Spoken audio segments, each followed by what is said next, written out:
First, here's the man who dedicated his best-selling classic, The Greatest Salesman in the World, to W. Clement Stone, Og Mandino. In 1945, I returned from combat duty with the 8th Air Force, complete with a chest full of ribbons and an attitude that the world certainly owed me a hero's adulation, or at the very least a good living. How wrong I was.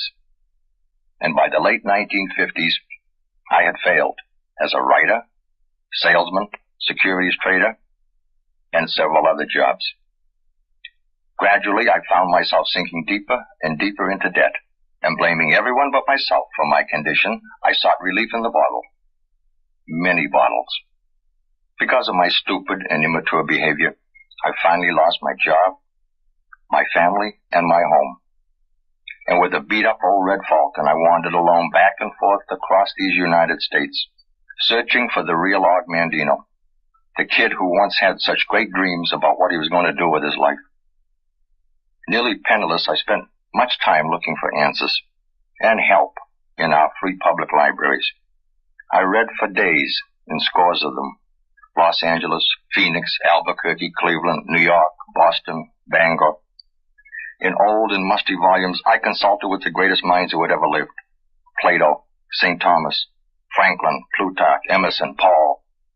Later, I turned to the uniquely American group of self-help and inspirational writers, Drummond, Haddock, Marden, Hill, Peale, Carnegie, Brand, Maltz. Finally, one day, in Concord, New Hampshire, fortune smiled on me, although I didn't realize it at that time, when I discovered the writings of W. Clement Stone. To say that his positive mental attitude philosophy and success system that never fails changed my life is much too simplistic. What W. Clement Stone actually did for me was give me a new life. What was so unique about W. Clement Stone's philosophy that touched me where the others had not? I've thought about that often. And I think the most important factor is that his words convinced me that I was truly nature's greatest miracle, that I was somebody important, and that I could still accomplish great things with my life, providing I was willing to pay the price to work hard at it and did not go against the laws of God and man. Never did his writings con me by offering me a quick and easy road to happiness and success, and he taught me how to accomplish my goals not by preaching to me, but by telling his own story so that I could relate my own life struggles to his. I learned the techniques of success by following him as he explained how he learned them and applied them to his own life.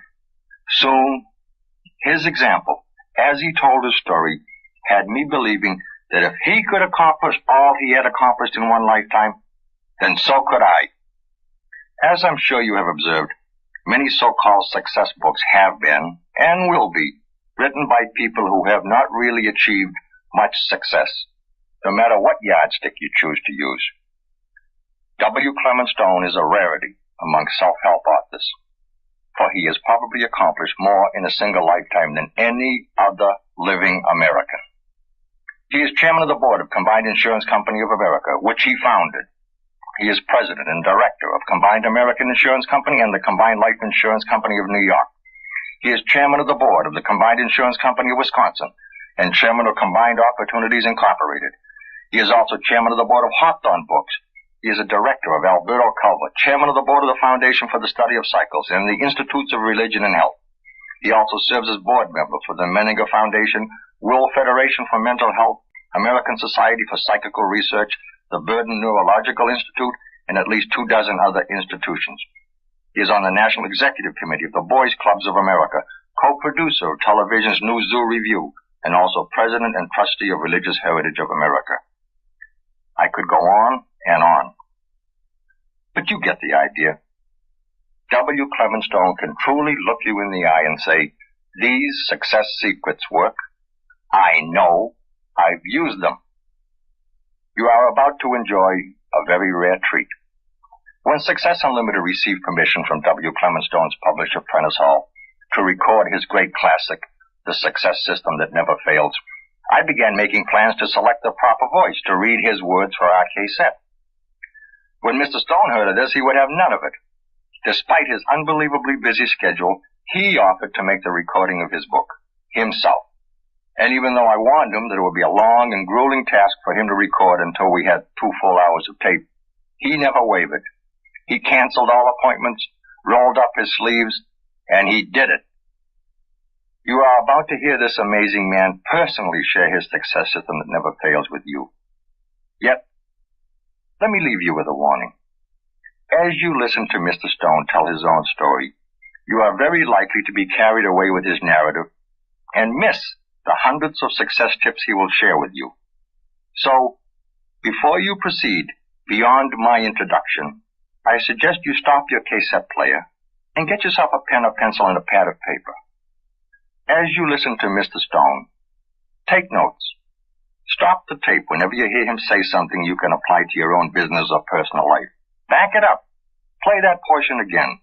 Write down any ideas that occur to you. Then continue. The success system that never fails runs for 4 sides on 2 cassettes. Suggestion. Just play one side at a time as you take notes. Then pause. Review your notes and put them away for a while, even a day. Think about them as you go about your normal living. Ask yourself, how can I apply what I have just learned? Then return to your cassette player and play the next side. Remember, neither success nor happiness are easy to achieve, but everything in this world worth having is worth working for. I speak from experience. I accepted his philosophy and I've tried to live it every day. As a result, I have been blessed with far more in material wealth as well as the true riches of life than I ever dreamed possible back there in that quiet and lowly reading room in Concord, New Hampshire, when I first met W. Clement Stone. If you are ready, if you are willing, then let W. Clement Stone take you by the hand and lead you to a new world that you might not even know exists, as he teaches you how to use and profit from the success system that never fails. Hi, this is W. Clement Stone with a question for you. The question is, can there really be a system for success today, right at this moment, in every part of the world? There are those who wonder what they can do to get further along toward some shining goal and to their own self-improvement. Many will snatch a secret from the depths of their hearts and souls that will drive them on to high achievement. But most of them will continue to wonder, dream, and wish. And then one day, they will awaken with a shock to find themselves standing in the same spot at which they dreamed as young men. But now, they have lost their dreams, and they wonder why. Everyone wants something, no matter what it is. Money, position, prestige, some special achievement, the opportunity to be of service to his fellow men, love, a happy marriage, and a happy home. Everyone yearns for some kind of fulfillment, success in some form, to be happy, to be healthy, to be wealthy, and to experience the true riches of life. These are universal desires, and it's these inner urges which inspire us to action. You and I are no exception, and you have the same opportunities as other men and women in high or low places to succeed or to fail in this land of unlimited opportunity, where many have brought their good desires into reality and where others have fallen into the wayside of life. Why does one man succeed and another fail? There is an answer, and it will be found in this magic cassette. For there are formulas, prescriptions, recipes, rules, principles, systems, even treasure maps, if you please, which when followed in proper sequence, bring the good things in life to those who seek them. Often the rules for success are so simple and so obvious, they aren't even seen. But when you search for them, you too can find them. And during the search, something wonderful happens. You acquire knowledge. You gain experience. You become inspired. And then you begin to recognize the necessary ingredients for success. Several years ago, I accepted an invitation to visit Kentuckiana Children's Center at Louisville, Kentucky. I'd heard that Dr. Lorraine Golden, its directress, had given up a large income from her private practice to use her talents, experience, and the help of a higher power to help crippled children walk. As I toured the clinic, I noticed everything was spotlessly clean. I stopped when I saw a little girl seated in a chair. "What's your name?" I asked gently. "Jenny," she replied. The girl's mother was seated nearby, so I asked her to tell me about Jenny. The mother's eyes looked into mine as she said, "Jenny is 6 years of age. For the first 4 years of her life, she was a cripple, unable to walk. We didn't have money, so I brought her to the clinic. Dr. Golden told me that Jenny had a nerve blockage. Now, Jenny can walk." The mother hesitated. From her expression, I felt she had something more to say, something personal. So I waited. "Mr. Stone, I want you to know that..." She hesitated again, and then she said it. "Outside my church, this is the only house in which I feel the presence of God." When she finished, her head was bowed as if to hide her emotions and perhaps a tear. Jenny, the little girl who couldn't walk for the first 4 years of her life, walked over to her mother, put her arms around her, and kissed her.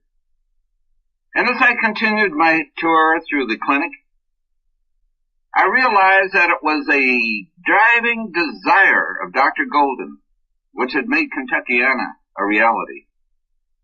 A generous, dedicated, self-sacrificing desire that could not be held down. But to move one to action, desire must be joined to ambition and initiative. How does one develop ambition when he isn't ambitious? How does he develop initiative when he doesn't have it? How do you motivate yourself or another person to action?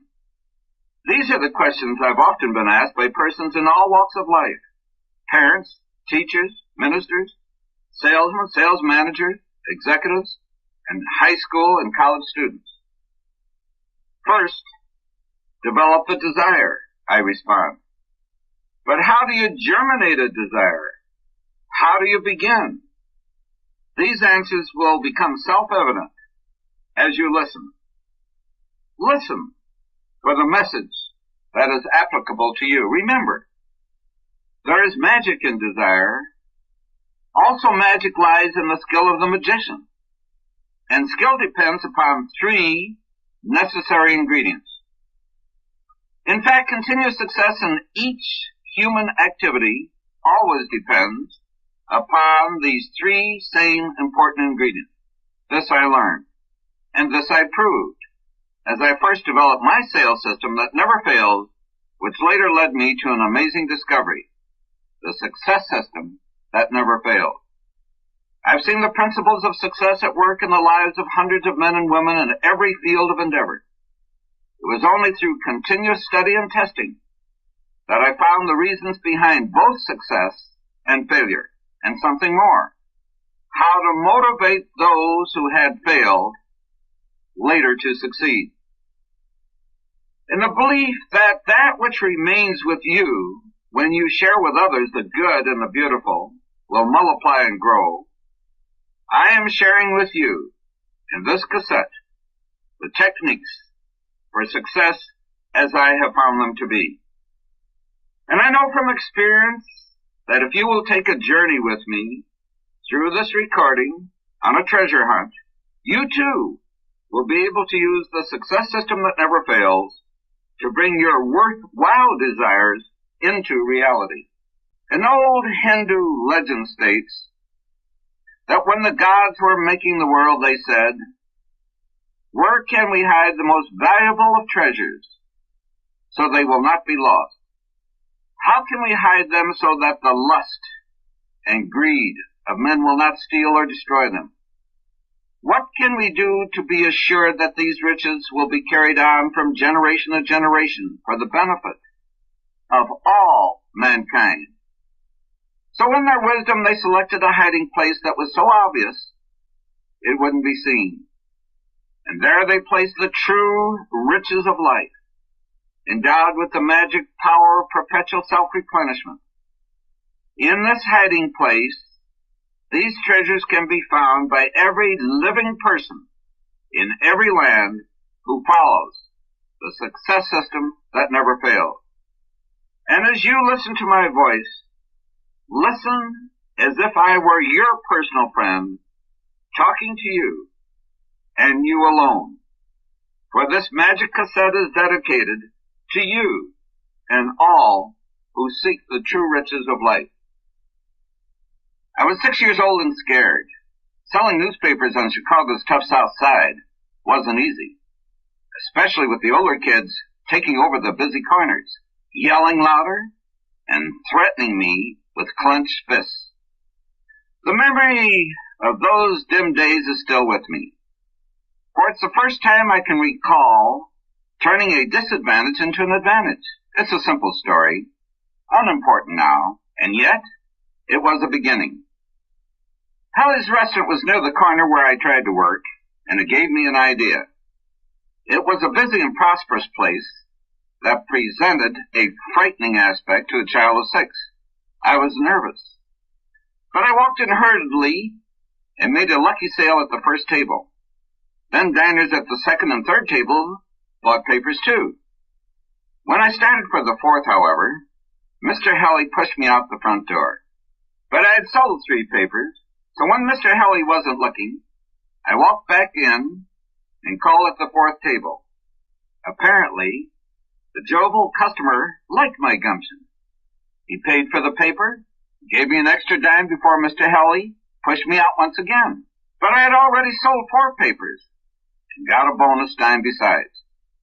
I walked into the restaurant and started selling again. There was a lot of laughter. The customers were enjoying the show. One whispered loudly, "Let him be," as Mr. Hallie came toward me. About 5 minutes later, I'd sold all my papers. The next evening, I went back. Mr. Hallie again ushered me out the front door. But when I walked right back in, he threw his hands in the air and exclaimed, "What's the use?" Later, we became great friends, and I never had trouble selling papers there again.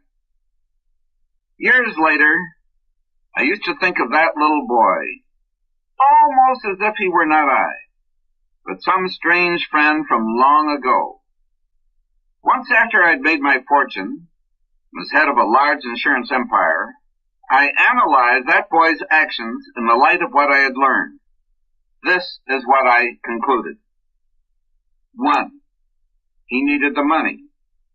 Newspapers would be worthless to him if they weren't sold. He couldn't even read them. The few pennies he had borrowed to buy them would also be lost. To a 6-year-old, this catastrophe was enough to motivate him, to make him keep trying. Thus, he had the necessary inspiration to action. 2. After his first success in selling 3 papers in the restaurant, he went back in, even though he knew he might be embarrassed and thrown out again. After 3 trips in and out, he had the necessary technique for selling papers in restaurants. Thus he gained the know-how. 3. He knew what to say, because he had heard the older kids yelling out the headline. All he had to do when he approached a prospective customer was to repeat, in a softer voice, what he had heard. Thus he possessed the requisite activity knowledge. I smiled as I realized that my little friend had become successful as a newsboy by using the same techniques that later flowered into a system for success that enabled him and others to amass fortunes. But I'm getting ahead of myself. For now, just remember those three phrases. Inspiration to action, know-how, and activity knowledge. They are the keys to the system. Memorize them. Even though I was raised in a poor, run-down neighborhood, I was happy. Aren't all children happy regardless of poverty if they have a place to sleep, something to eat, and room to play? I lived with my mother in the home of relatives. As I grew older, the grandfather of a girl who lived on the top floor of our apartment building sparkled my imagination with stories of cowboys and Indians while we ate puff rice and milk. And each day, when he tired of his storytelling, I'd go downstairs in the backyard and live the part of Buffalo Bill or Great Indian Warrior Chief. My pony, made out of a stick or an old broom, was the fastest in the West. Picture a working mother seeing her young son in bed at night and asking him to tell about his day's experience. Those that were good, those that were bad. Picture him, after they had talked for a while, getting out of bed and kneeling beside his mother while she prayed for guidance. Then you have the feeling of the beginning of my search for the true riches of life. Mother had a lot to pray for. Like all good mothers, she felt that her son was a good boy. But she was concerned because he was keeping bad company. And she was particularly disturbed that he developed the habit of smoking cigarettes. Tobacco was costly. So I used to roll coffee grounds in cigarette paper when tobacco was not available. Perhaps it made me feel important. For another boy and I smoked only when other boys and girls were around, taking particular pleasure if they seemed shocked. When we had company at home, I would demonstrate how grown up I was by smoking a homemade cigarette. A pattern was being established. But it wasn't good. Like other kids who get started in the wrong direction, I played hooky. I didn't have any fun doing it. I felt guilty.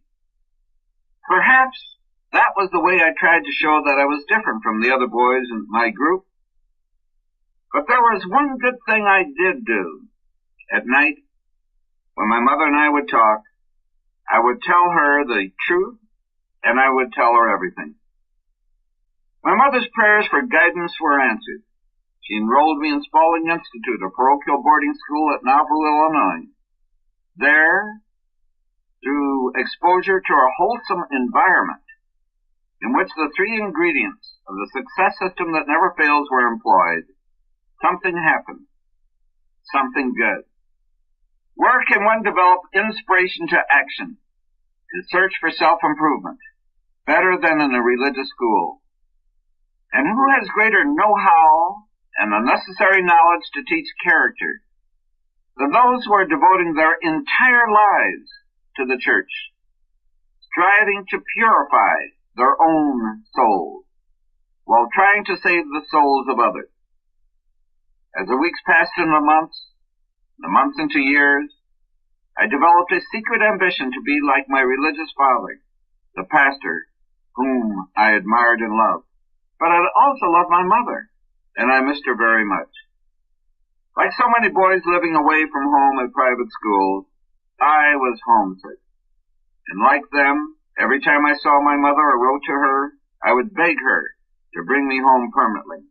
After 2 years at Nauvoo, she felt I was ready. Equally important, she was ready. Or perhaps it was motherly love, for she too longed to have me with her. Although there was some question of my ability to adjust to a new environment, she knew that she could always send me back to Nauvoo if it became desirable. I was ready, and she was too. Early in life, Mother had learned to sew, and because she had initiative, talent, and sensitivity, she became proficient at it.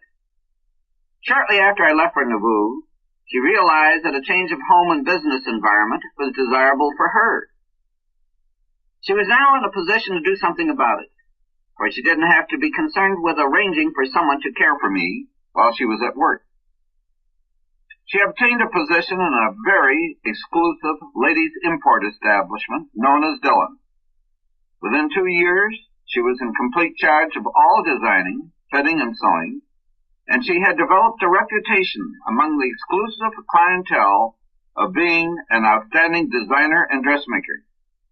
Her earnings were sufficiently great to enable her to get her own apartment in a nicer neighborhood. Within a block of our apartment was a rooming house where the landlady did her own home cooking, and I had my meals there. The food was wonderful. Beef stew, baked beans, homemade pies, mashed potatoes and gravy, notwithstanding the jovial complaints of the adult boarders, who were the most interesting people in the world to an 11-year-old boy. Show people. They liked me too. I was the only child there. Like thousands of men and women who grasp the opportunity to make the upward climb in this land of unlimited opportunity, Mother saved enough money to establish her own business. Her reputation as a designer and dressmaker brought good clients, but she lacked the know-how to utilize bank credit. Many small businesses would become big business if the owners only learn that banks are in the business to help small businesses become large through sound financing. Because of lack of working capital or the proper utilization of bank credit, Mother's dressmaking business never expanded beyond her personal work and that of 2 full-time employees. Like most persons who endeavor to establish their own business, she too had her financial problems. But these problems brought to us many of the true riches of life, such as the joy of giving. I made my spending money, which was partly savings money, for I had established a savings account, by building a Saturday Evening Post and newspaper route. Although each night Mother asked me to tell her about my problems, she never bothered to tell me about her own. But I could sense them. One morning I noticed that she seemed to be quite worried. Later that day, before she returned home, I drew out what was to me a big chunk of my savings and purchased a dozen of the best roses I could buy. My mother's joy at this token of love inspired me to realize the true joy of the giver. Often over the years she would tell her friends with a mother's pride about the dozen beautiful long-stem roses and what they had done for her. This experience made me realize that money was a good thing to have for the good it could do. January 6th was always an important day in my mother's life and mine, for that was her birthday, one January 6th, when for some reason, perhaps because of Christmas shopping, my bank account was down to less than $1. I was very much concerned, for I wanted desperately to buy her a birthday gift. That morning, I prayed for guidance. At the lunch hour, while walking home from school, my ears were tuned to the cracking of the ice beneath my feet. Suddenly, I stopped and turned around. Something told me to go back and take a look. I walked back, picked up a crumpled green paper, and was amazed to find a $10 bill. That's something you'll hear more about. I was excited, but I decided not to buy a gift after all. I had a better plan. Mother was home for lunch.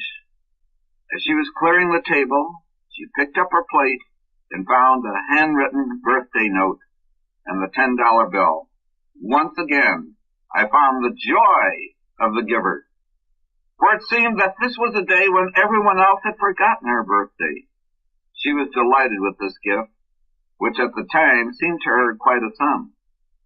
These personal experiences will indicate that each new decision that a child or an adult makes in a given set of circumstances begins patterns of thought that later create a tremendous impact in his life.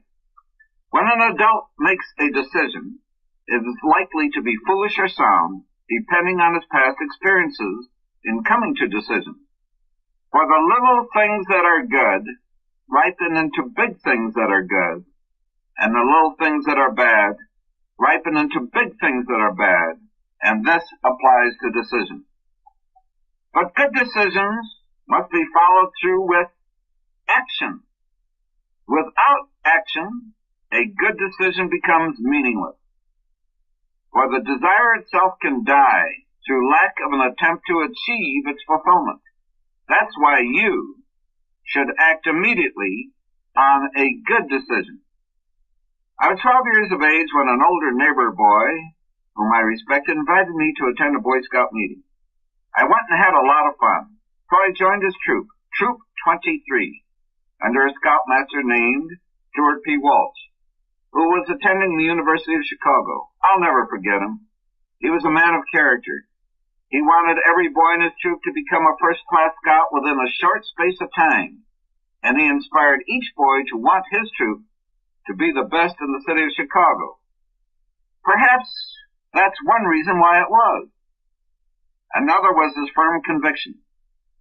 To get what you inspect when you teach, inspire, train, and supervise others. Every scout in Troop 23 made a weekly report of the good turns he had done each day in the week, the ways he had helped someone else without receiving compensation of any kind.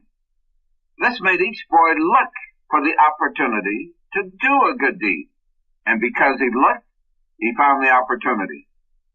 Stuart P. Walsh imprinted in the memory of each member of Troop 23 in indelible pattern the principles of the Scout law. A scout is trustworthy, loyal, helpful, friendly, courteous, kind, obedient, cheerful, thrifty, brave, clean, and reverent. But more important, he inspected to see if each scout in his troop knew how to relate, assimilate, and use each of these principles. Not to memorize them like a parrot, but to use them like a man. I can hear him say now, when you go after something, don't come back until you get it. This principle taught by an old scoutmaster became so ingrained in me that it formed, at first without my realizing it, another step on the road to the success system that never fails. One of the most important lessons of my life forced itself on me at about the time I was graduating from grammar school. It was a lesson that turned into a major principle. You are the subject of your environment. Therefore, select the environment that will best develop you toward your desired objective. Although I was not then able to state the thought as clearly as that, I was aware of the principle behind it. When it came time for me to enter high school, I concluded that Sun High was a better school than Lakeview High, which I would have to enter if we continued to live in the neighborhood in which we had our apartment at that time. Because an important change that my mother was making in business required that she move to Detroit, we made arrangements with a fine English family in the Sun District for me to live in their home. I also decided that I would select my own friends on going to the new school. In choosing, I searched for individuals of character and intelligence. And because I searched, I found what I was looking for. Fine, wonderful persons who had a tremendous influence for good upon me. With me in a good home environment and attending a fine public school, Mother made an investment in a small insurance agency representing the United States Casualty Company in Detroit, Michigan. I'll never forget it.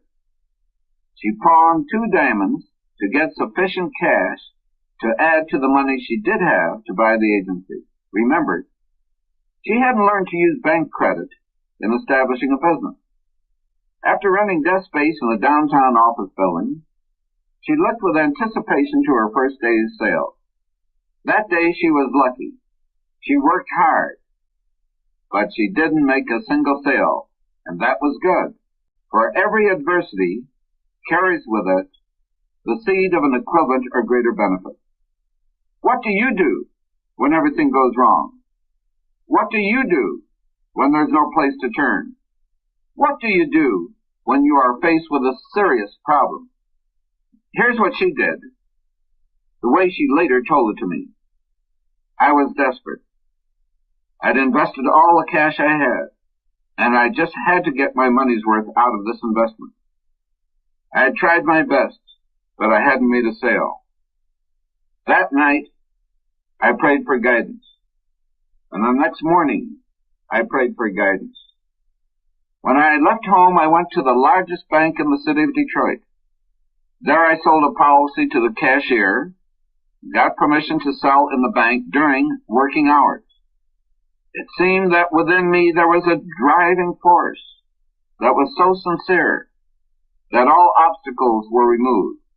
That day, I made 44 sales.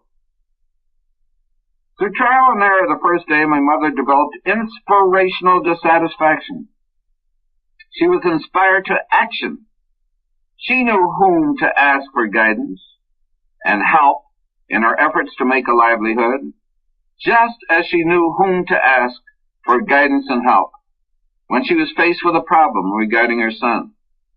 And through trial and success the second day, she acquired know-how in selling her accident policies that developed for her a successful sales system. Now she had know-how in addition to inspiration to action and activity knowledge, so the upward climb was rapid. Salesmen, like other persons, often fail in the upward climb because they do not reduce to a formula the principles applied on those days when they are successful. They know the facts, but they fail to extract the principles. Now that she was earning a good income in personal sales, my mother began to build a sales organization that operated throughout the state of Michigan under the trade name of Liberty Registry Company. Mother and I would see each other on holidays and during vacation periods. My second high school summer vacation was spent in Detroit. That's when I, too, learned to sell accident insurance, and that's when I started to search for a sales system for myself, a system that would never fail. The Liberty Registry Company office was in the old Free Press building. I spent a day in the office reading and studying the policy I was to try to sell the next day. My sales instructions were as follows. 1. Completely canvass the Dime Bank building. 2. Start at the top floor and call on each and every office. 3. Avoid calling in the office of the building. 4. Use the introduction. May I take a moment of your time? 5. Try to sell everyone you call up. So I followed instructions. Remember, I'd learned as a Boy Scout, when you set out to do something, don't come back until you've done it. Was I frightened? You bet I was. But it never occurred to me not to follow instructions. I just didn't know any better. I was, in this respect, a product of habit, a good habit. The first day I sold 2 policies, 2 more than I'd ever sold before. The second day 4, and that was a 100% increase. The third day 6, a 50% increase. And the fourth day, I learned an important lesson. I called at a large real estate office, and when I stood at the desk of the sales manager and used the introduction, "May I take a moment of your time?" I was startled, for he jumped to his feet, pounded his desk with his right fist, and almost shouted, "Boy, as long as you live, never ask a man for his time. Take it." So I took his time and sold him and 26 of his salesmen that day. That started me thinking, there must be a scientific way to sell many policies every day. There must be a method that will make 1 hour produce the work of many. Why not find a system for selling twice as much in half the time? Why can't I develop a formula that will bring maximum results for each hour of effort? From that point on, I was consciously trying to discover the principles that have since built for me my sales system that never fails. I reasoned. Success can be reduced to a formula. and failure can be reduced to a formula. Apply the one and avoid the other. Think for yourself. Regardless of who you are, it is desirable to learn the techniques of good salesmanship. For selling is merely persuading another person to accept your service, your product, or your idea. In a sense, everyone is a salesman. Whether or not you are a salesman by vocation, the minute details of my selling system are not really important to you, but the principles may be, if you are ready. What is important to you is that you reduce to a formula, preferably in writing, the principles you learn from your successful experiences and your failures, in whatever activities you may be interested. But you may not know how to extract principles from what you read, hear, or experience. I'll illustrate how I did it. But you must think for yourself. Before I describe how I overcame timidity and fear when opening up closed doors, entering plush offices, and trying to sell businessmen and women as a teenager, let me first tell you how I faced the same problems as a boy. Many persons find it difficult to believe that as a youngster I was timid and afraid. But it is nature's law that with every new experience and in every new environment, an individual will feel some degree of fear. Nature protects the individual from danger by this awareness. Children and women experience this to a greater degree than men. Again, this is nature's way of protecting them from harm. I remember that as a boy, I was so timid that when we had company, I'd go into another room. And during a thunderstorm, I would hide under the bed. One day I reasoned, if lightning is going to strike, it'll be just as dangerous whether I'm under the bed or in any other part of the room. I decided to conquer this fear. My opportunity came, and I took advantage of it. During a thunderstorm, I forced myself to go to the window and look at the lightning. An amazing thing happened. I began to enjoy the beauty of the flashes of lightning through the sky. Today, there is no one who enjoys a thunderstorm more than I do. Although I called in each office in sequence in the Dime Bank building, I had not let the fear of opening a door, particularly when I couldn't see what was on the other side. Many of the glass doors were frosted or had curtains on the inside. It was necessary to develop a method of forcing myself to enter. Then, because I searched, I found the answer. I reasoned. Success is achieved by those who try. Where there's nothing to lose by trying, and a great deal to gain if successful, by all means try. The repetition of either of these self-motivators satisfied my reason. But I was still afraid, and it was still necessary to get into action. Fortunately, I struck upon the self-starter. Do it now. Because I'd learned the value of trying to establish the right habits and the harm of acquiring wrong habits, it occurred to me that I could force myself to action as I left one office if I would rush quickly into the next one. Should it occur to me to hesitate, I would use the self-starter, do it now, and immediately act on it. This I did. When once inside a place of business, I was still not at ease, but I soon learned how to neutralize the fear of talking to a stranger. I did it through voice control. I found that if I spoke loudly and rapidly, hesitated where there would be a period, comma, or other punctuation if the spoken word were in writing, kept a smile in my voice, and used modulation, I no longer had butterflies in my stomach. Later I learned that this technique was based on a very sound psychological principle. The emotions like fear are not always immediately subject to reason, but they are always subject to action. When thoughts do not neutralize an undesirable emotion, action will. The sales manager in the real estate office hadn't liked the introduction, May I take a moment of your time? Besides, many persons on whom I had used this introduction had answered no. So I abandoned it, and after experimenting, came up with a new one that I've used ever since. I believe this will interest you also. No one has ever said no to this introduction. Many have asked, what is it? Then, of course, I've told them and given them my sales talk. The purpose of a sales introduction is solely to get a person to listen. Know when to quit. Try to sell everyone you call on was one of the instructions my mother had given me, so I stayed with every prospect. Sometimes I wore him out, but when I left his place of business, I was worn out too. It seemed to me that in selling a low-cost service as I was doing, it was imperative that I average more sales per hour of effort. For it wasn't every day that I sold 27 policies in one place of business.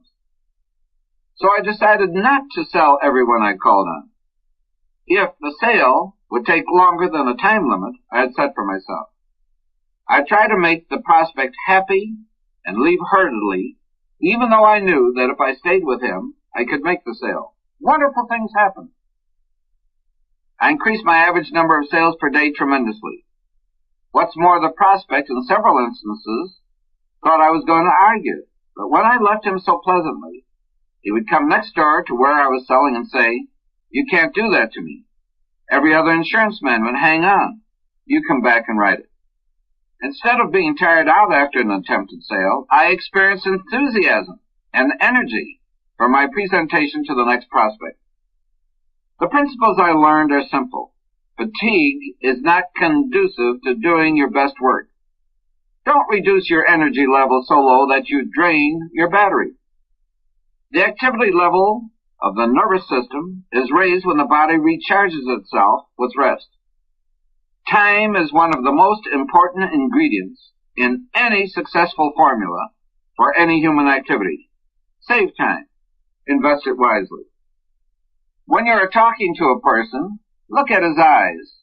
I was taught as a youngster. But in selling, I would look at a person's eyes, and he would often shake his head no. And more often, he would interrupt me. I didn't like this. It slowed me down. Soon I hit on a simple technique to avoid this. Get the prospect to concentrate through his senses of sight and hearing on what I had to show him and on what I had to say. I pointed to the policy or sales literature and looked at it as I gave my sales talk. Because I looked where I was pointing, he looked too.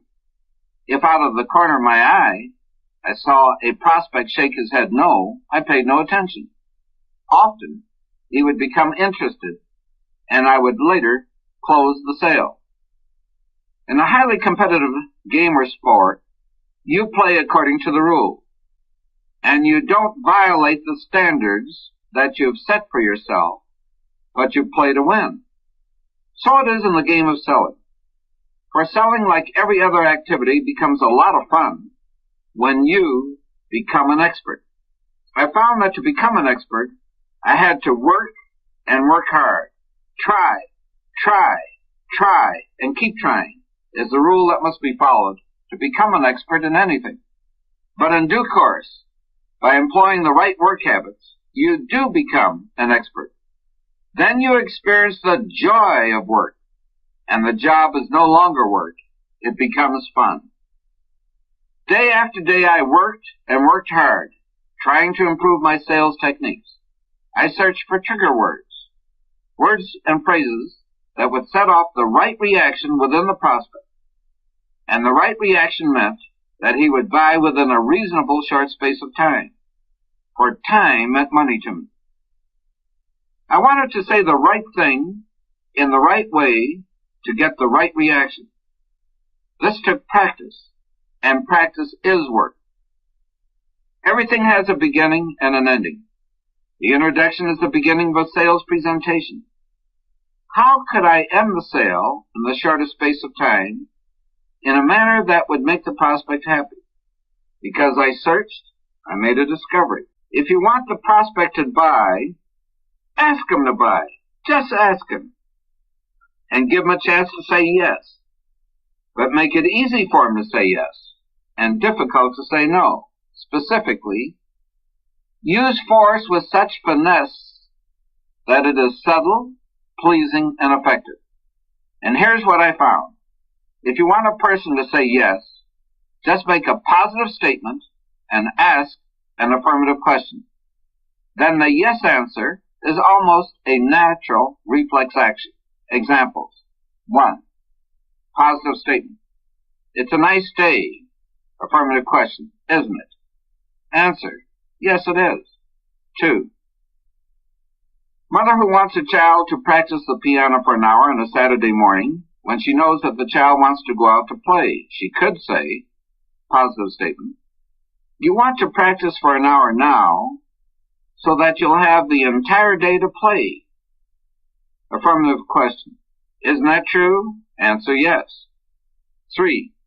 A sales lady offering the customer a lace handkerchief could say, positive statement, this is beautiful, and it's quite reasonable. Affirmative question. Don't you think so? Answer yes. Affirmative question. May I gift wrap it for you then? Answer yes. The effective close I found is just as simple. Positive statement. So if you don't mind, I'd like to write it for you also if I may. Affirmative question. May I? Answer yes. The stories of my experiences in the dying bank building indicate the techniques I used to begin to develop my sales system that never failed, and why I use them. I was searching for the necessary knowledge for each step that would comprise the entire sales presentation. I was endeavoring to acquire the know-how, the experience of using this specific knowledge through repeated action. In brief, I was preparing myself to develop the habit of using a formula that would consistently obtain outstanding results in sales for me in the shortest possible space of time. Although I didn't realize it then, I was, in reality, getting ready for tomorrow. For some years later, I discovered that my sales system employed principles that are the common denominator of continuous, successful achievement in every human activity. And thus I made a greater discovery, the success system that never fails. What does it mean to you? Health, happiness, success, and wealth can be yours when you understand and employ the success system that never fails. For the system works if you work the system. As you search for the success system that never fails, you will make faster and more permanent progress by keeping in mind the 3 necessary ingredients, which are, in order of their importance: 1. Inspiration to action. That which motivates you or anyone else to act because you want to. 2. Know-how. The particular techniques and skills that consistently get results for you. Know-how is the proper application of knowledge. Know-how becomes habit through actual, repetitive experience. 3. Activity knowledge. Knowledge of the activity, service, product, methods, techniques, and skills with which you are particularly concerned. It takes less work to succeed than to fail. The use of energy is work. When you or I engage in any activity whatsoever, energy is used. To concentrate your energy on a given task, focus your attention on it, and don't waste your efforts needlessly. Simple as this may seem, that's how you acquire activity knowledge, know-how, and inspiration to action. And that's how I develop my success system that never fails. When you do something, put your heart into it. Give it everything you've got. Then relax. Concentrated attention and effort, then relaxing, became a habit with me shortly after I started to sell accident insurance. First, I'd get a good night's sleep. Selling door to door in stores and offices, and desk to desk in banks and other large institutions, used up physical energy, and as a young man, I needed lots of sleep. Next, I made it a practice to make my first business call at a specific time, 9 in the morning. But before making that call, I would condition my mind. I would concentrate. And I would ask for divine guidance and help. I would allow nothing to disturb me. I'd get keyed up. Then I'd move fast every working hour of the day. I tried to make every minute count. At noon, I'd relax with a light lunch and start all over again. If I were working in a city away from home, I'd go back to my hotel, have lunch, sleep for half an hour, and then figuratively start a new day. When I was through working at 5 or 5:30, I was through working. I'd relax and got my mind off selling. By concentrating my efforts on the sale of just one Axon policy, I learned almost all there was to know about that one policy. And I learned from experience what to say and how to say it, what to do and how to do it, to sell in tremendous volume. I gained activity knowledge and know-how. I learned how to develop inspiration to action at will. In a sense, like a scientist, I learned from trial and error, trial and success. For I firmly believed that I could develop a memorized sales talk and an organized sales plan that would make sale after sale a possibility. In another sense, like an actor, I could put feeling, emotion, and timing into my memorized talk. When you go to the theater and see a great actor, it never occurs to you that someone else wrote those lines. You may not realize that his actions as well as his words are the same at every performance. For he lives the part. I not only live the part when selling, but also developed the script, and like a good playwright, I improved it at every opportunity. Unlike the playwright, I changed the sales talk to meet changing conditions. But what was said became standardized for such occasions. Thus, if I were interrupted in the beginning of the presentation, I would use one of my standard jokes to relieve tension, rather than give the joke later in the talk as I had originally intended. Work? Yes, it was work. And I had many battles to win over myself. And that was work too. But that was good. For I searched for techniques to control my feelings and emotions. There were times when I used to wonder whether I would ever overcome the fear of calling on the owner or president of a large bank or department store. But I found that conditioning my mind using self-motivators and the simple technique of keeping on trying helped me. The day eventually did come when I could call on the head of a large institution in New York, Chicago, or elsewhere without a feeling of fear, for I had become the product of habit. Like the scientist who finally discovers the success formula for which he is searching, and the actor who lives his part, I found that by doing the same thing, the same way, I developed consistent results. And like the scientist, I found that time was an important ingredient in every formula. Nothing stands still. There is constant change from within and from without. If you should concentrate the rays of the sun through a magnifying glass on one spot on a fallen log, you'd start a fire within a few minutes. Yet the sun could shine for decades on the same piece of wood, and it wouldn't ignite without the glass. In time, under ordinary circumstances, it would merely decompose and become part of the earth. Similarly, with you and me. It takes time to succeed. It takes time to fail. But it takes less time to succeed than to fail.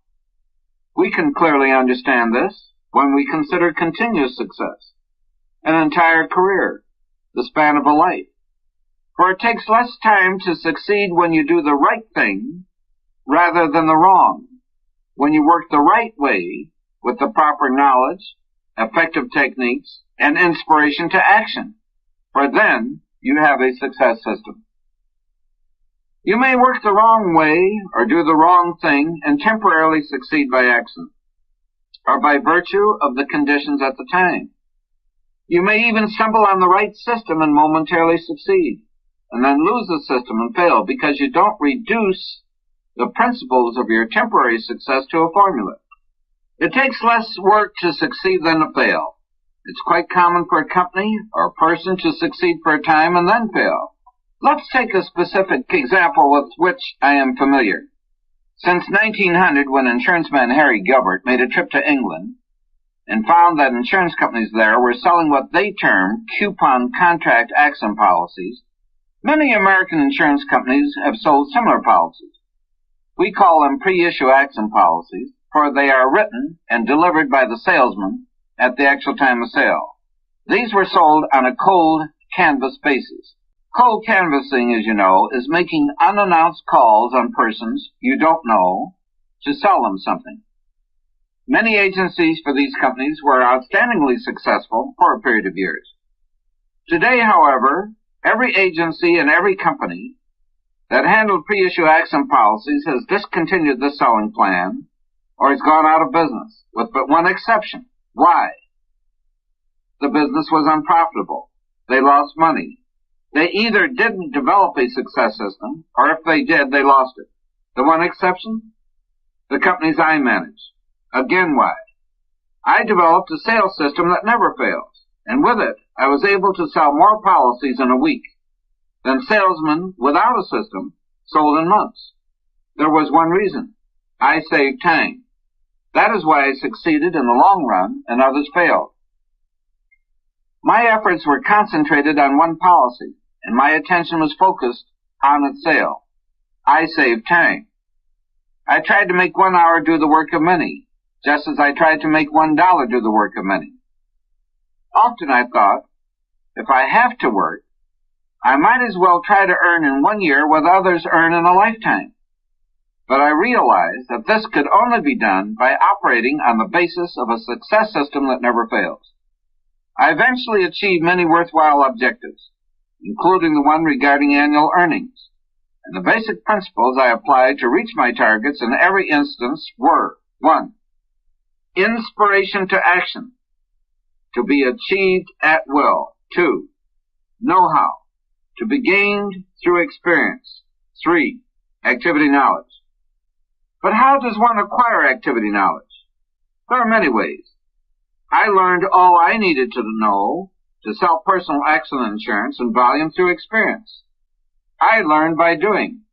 In particular, I learned this principle: do what you are afraid to do. Go where you are afraid to go. When you run away because you are afraid to do something big, you pass opportunity by.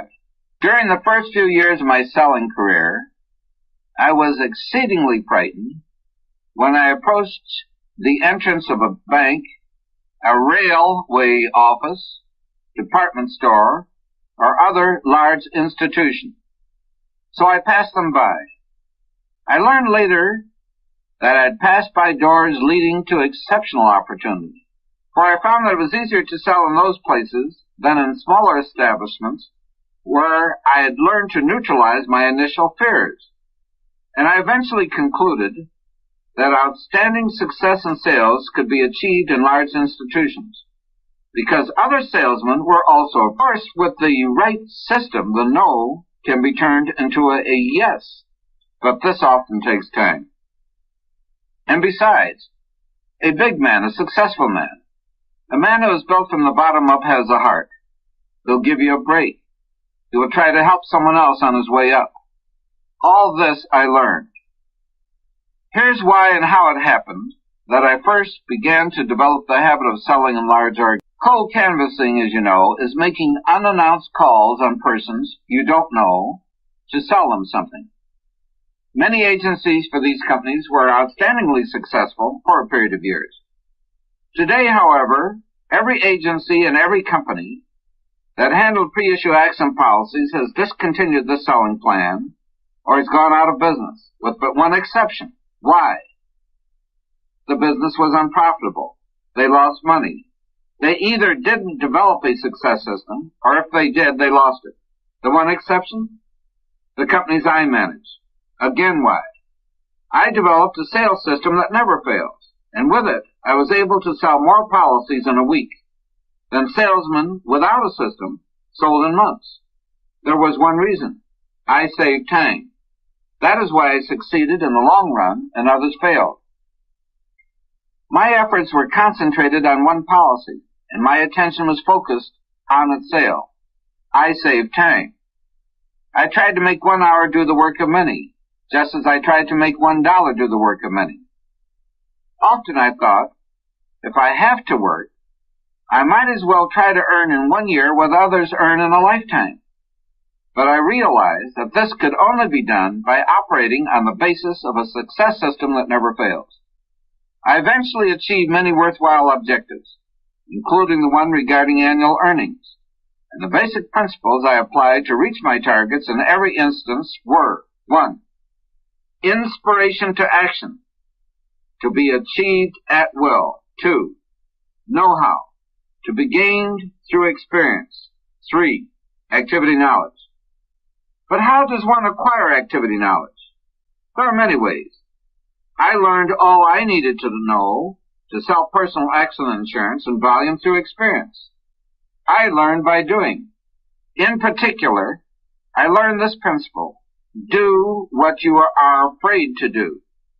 Go where you are afraid to go.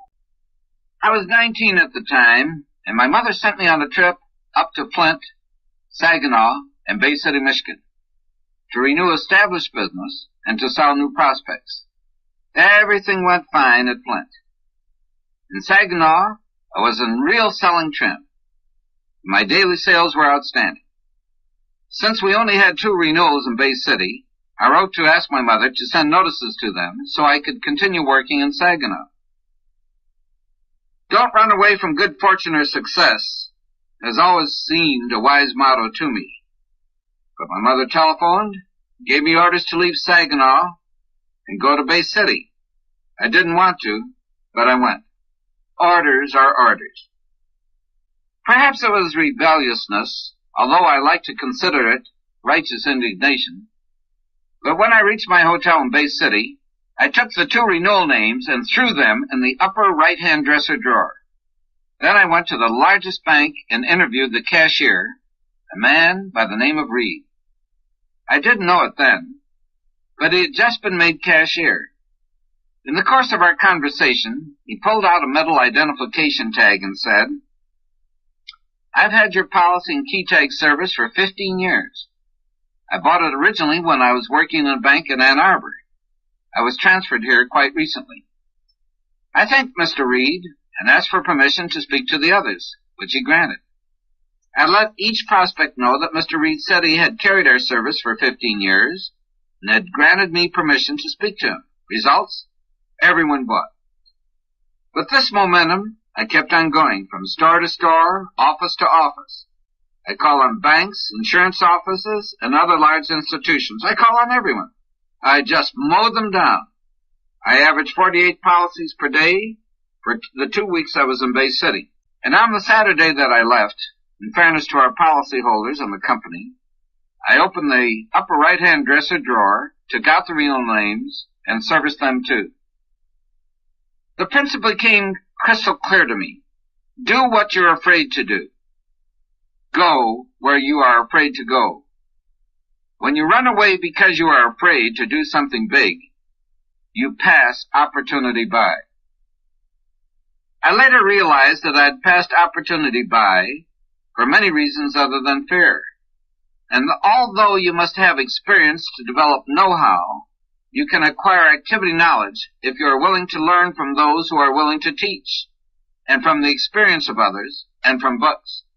I should have realized this before the age of 19. It seems so obvious to me now.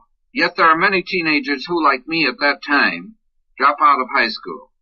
They have an argument with the teacher, or they don't have the right study and work habits, or they want to earn money, or they feel they're growing up, or perhaps resent regimented authority. But fortunately for me, I developed the desire and willingness to learn from those who were willing to teach and from books. And a willingness to learn can turn temporary failure into success in the long run. You've heard it said, mother is a wonderful cook, but she can never tell me exactly how she does it. It's just a pinch of this, a dash of that, she says, but her stews, meatloaf, and biscuits are sensational every time. Mother has know-how. What's the difference between knowledge and know-how? It's often the difference between success and failure. The word know-how does not mean knowing how to do something. That's activity knowledge. Know-how is doing that something the right way with skill and effectiveness, and with a minimum expenditure of time and effort.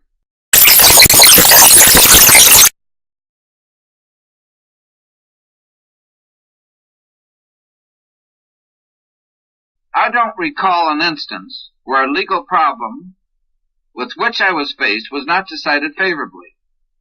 During this time I was operating my own insurance agency, and the know-how became invaluable to me and to the insurance companies I represented.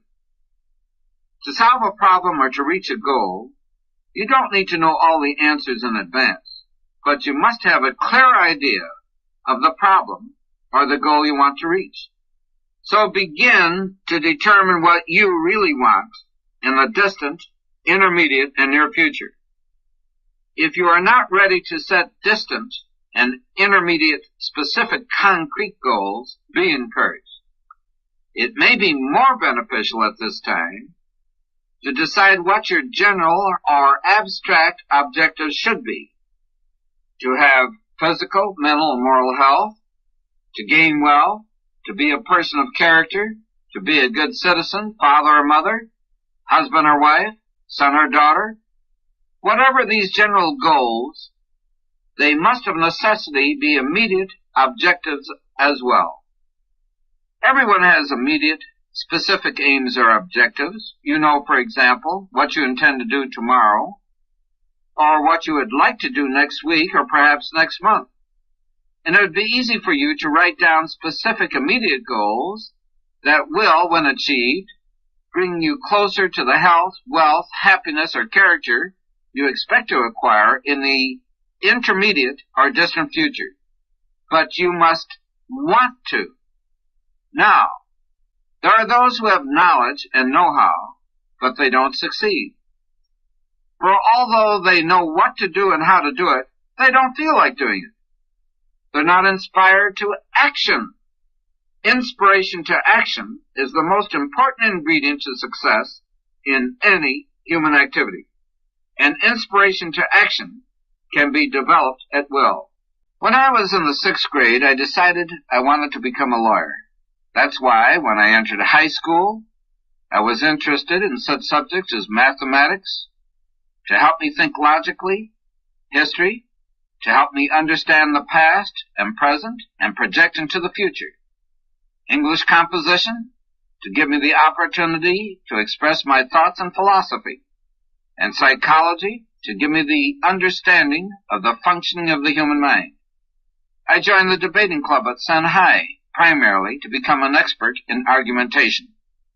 I later entered the Detroit College of Law, but I discontinued after a year because I decided that I wanted to get married when I was 21, and I knew that the girl I was to marry would be the most important influence for good in my life. That's true, of course, of everyone. A husband or wife is the greatest environmental influence for any man or woman. I dropped out of law school because I felt I couldn't make a large enough income as a lawyer until I was at least 35 years of age. It's unethical for a lawyer to solicit clients. But as a salesman, I could call on all the prospects I wanted to. My income would be contingent upon my ability and its application, and I knew I could sell. Moreover, I reasoned that it was possible to make and save enough money through selling to retire at the age of 30, go back to school, study law, and enter a legal and political career. Besides, I said to myself, I can then handle the law cases I want to handle, not those I have to. Jessie and I had met at Shanghai. Our courtship, my love for her can be expressed by the words of Mary Carolyn Davies' song, Why I Love You. Why do I love you?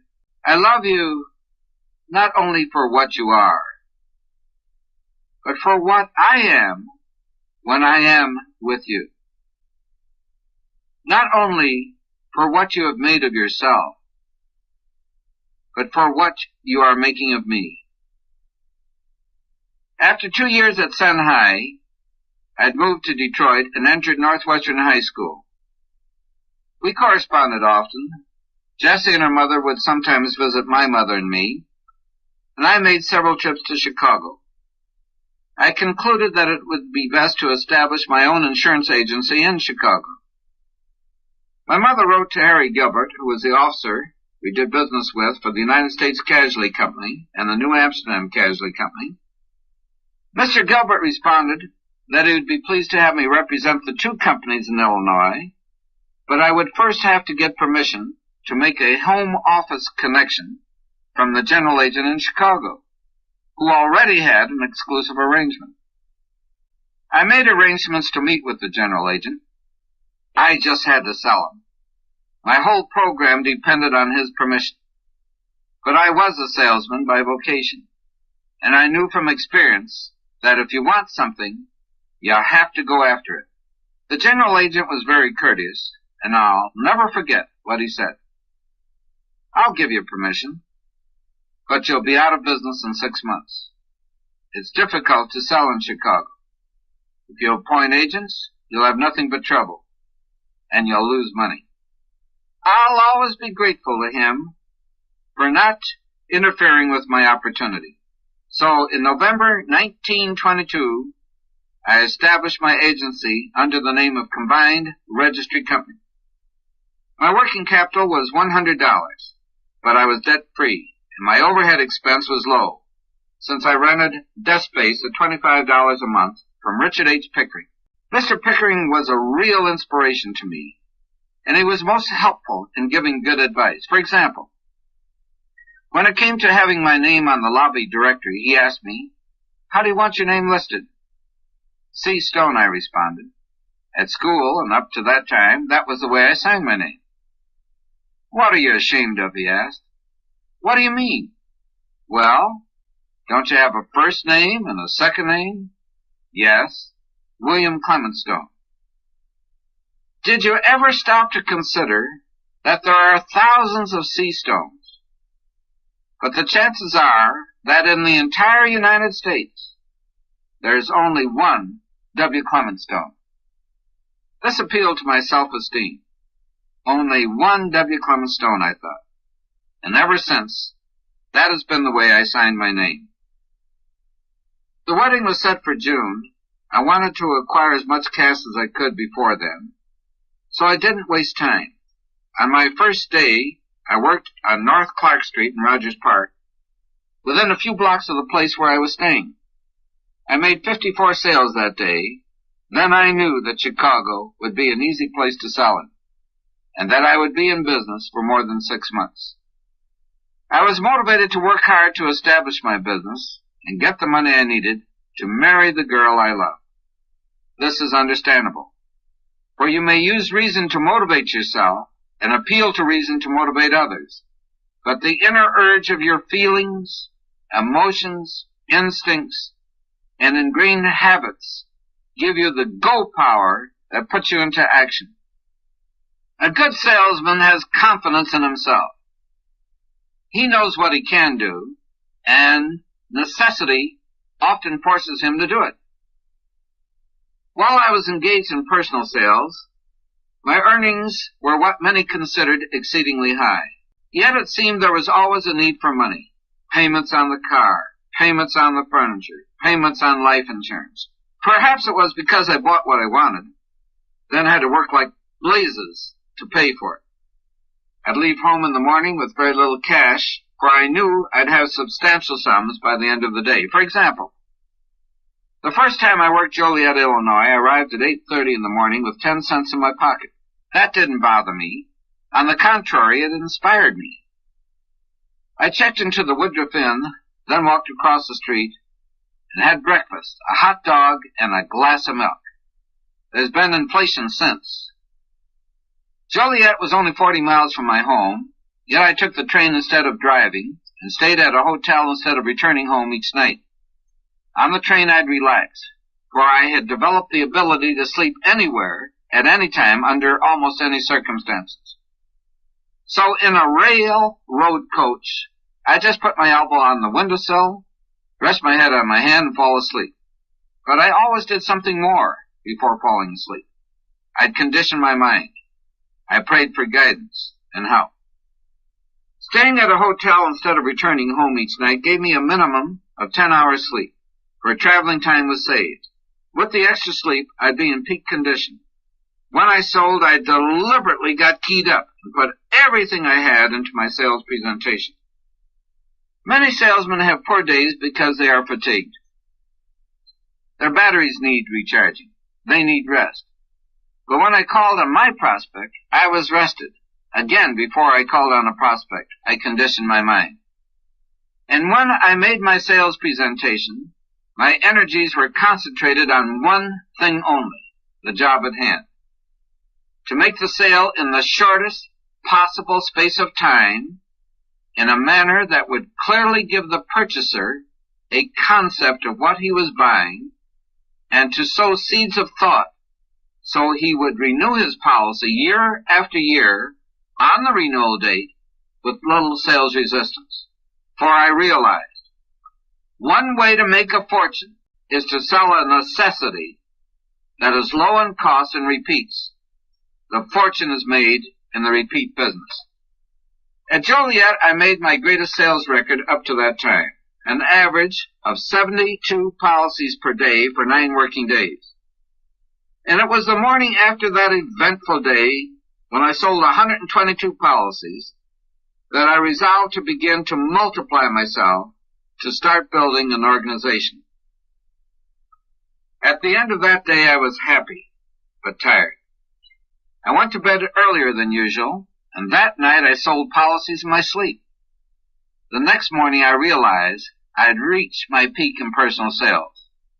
At breakfast I reasoned, if I make 122 sales each day and then sell policies in my sleep, it won't be conducive to a healthy mind. Now is the time to build an organization. Now is the time to multiply myself. And when I completed the Joliet assignment, I fulfilled the promise I made to myself to start to hire salesmen immediately. When I did, an amazing thing happened. I encountered powers unknown to me. I raised my horizons, for I recognized a principle I could use, and when I did, I saw opportunity and grasped it. What I saw and what I did marked the beginning of a financial empire. It was very simple. I placed a 4-line ad for salesmen in the classified ad section of the Chicago Sunday Tribune. I had inspiration to action, but I lacked know-how and knowledge in the skill of hiring. Nonetheless, after much thought, I constructed a 4-line ad that has required very little change over a period of many, many years. It got results. At times, fantastic results. Exceptional opportunity to earn was the lead line. The number of personal calls at my office as a result of the ad was more than satisfactory. But the amazing thing to me was the number of letters I received from applicants outside of Chicago. Downstate Illinois, Indiana, Wisconsin, Michigan, and elsewhere. I hadn't realized the power of an advertisement in a metropolitan Sunday newspaper to reach beyond the city limits. But I soon decided to grasp the opportunity. I saw the possibility of expanding beyond the city of Chicago and the state of Illinois. So I immediately wrote to Harry Gilbert and indicated that I had a prospective salesman in Wisconsin and another in Indiana. Would it be all right to hire them, I asked. I felt it unwise to refer to more than 2 until I got one foot in the door. I sent the Michigan inquiries to my mother in Detroit. The 5 anxious days that I waited for a reply seemed mighty long. Before I received an answer, I hired 2 men for Chicago, wrote to those who had made inquiry from the rest of the state, and engaged in personal sales for 4 of the 5 days. I needed immediate income. On Saturday, the letter from Mr. Gilbert arrived. It was complimentary and encouraging, and he gave me permission to hire the applicants in Wisconsin and Indiana. Mr. Gilbert had no representatives in either state for this special policy department. So I wrote to these applicants. It never occurred to me to suggest a personal interview, and they accepted my offer. Then I reasoned, if Mr. Gilbert would allow me to hire one applicant in each state, he would allow me to hire more. This was an exceptional opportunity for me, and I decided to take it. In addition to continuing to advertise in the Chicago Tribune, I placed ads in the Milwaukee and Indianapolis Sunday papers. Result? More increase, more salesmen from these states, and inquiries from other states as well. Again, I wrote to Mr. Gilbert, and it was only a matter of time until I was hiring salesmen in every state where he did not have an agency for his department. For I realized that I had hit upon a success formula, and it paid to get the most out of it. I moved ahead quickly in building a sales organization through the mail. Yet I continued to sell personally, for I needed the income. My procedure was to answer letters early in the morning, sell until 5 in the afternoon, then return to my office for an hour or so for any additional office work required. I preferred to work downtown Chicago, where I could then get in additional office time. Naturally, with the expansion of business, it became necessary for me to expand my office facilities. So I gave up my desk space with Mr. Pickering and established my own office. At first, I too rented desk space to others to reduce overhead expenses. By my agreement with the insurance companies I represented, I owned the business and would pay all expenses except the printing of the policies and the payment of the claims. Soon I expanded my advertising to include national magazines, and inquiries came from states where Mr. Gilbert already had established exclusive agencies. So I wrote to him, mentioning these inquiries, and asked his advice. Harry Gilbert was a generous man, and he was pleased with the volume of business I was producing. He wanted to help. So he suggested that I write to E.C. Mehrhoff of the Commercial Casualty Insurance Company of Newark, New Jersey, with his recommendation. Here again I learned an important lesson. When you have a delicate problem because of the possibility of feelings being affected, go directly to the person involved and ask him for advice in solving the problem. He is the one who can help you. As you listen, you'll see how this principle was used. My self-motivator for such a situation was, ask advice from the man who can help you. My letter to Mr. Mehrhoff brought the answer I wanted. He gave my agency, Combined Registry Company, exclusive rights in the entire United States to sell a special accident policy of my own design. I named it the Little Giant, to symbolize a lot of protection for little cost. And ever since then, I've used that name for any similar policies. I continued to do business with Mr. Gilbert, and in some states I was running 2 sales organizations.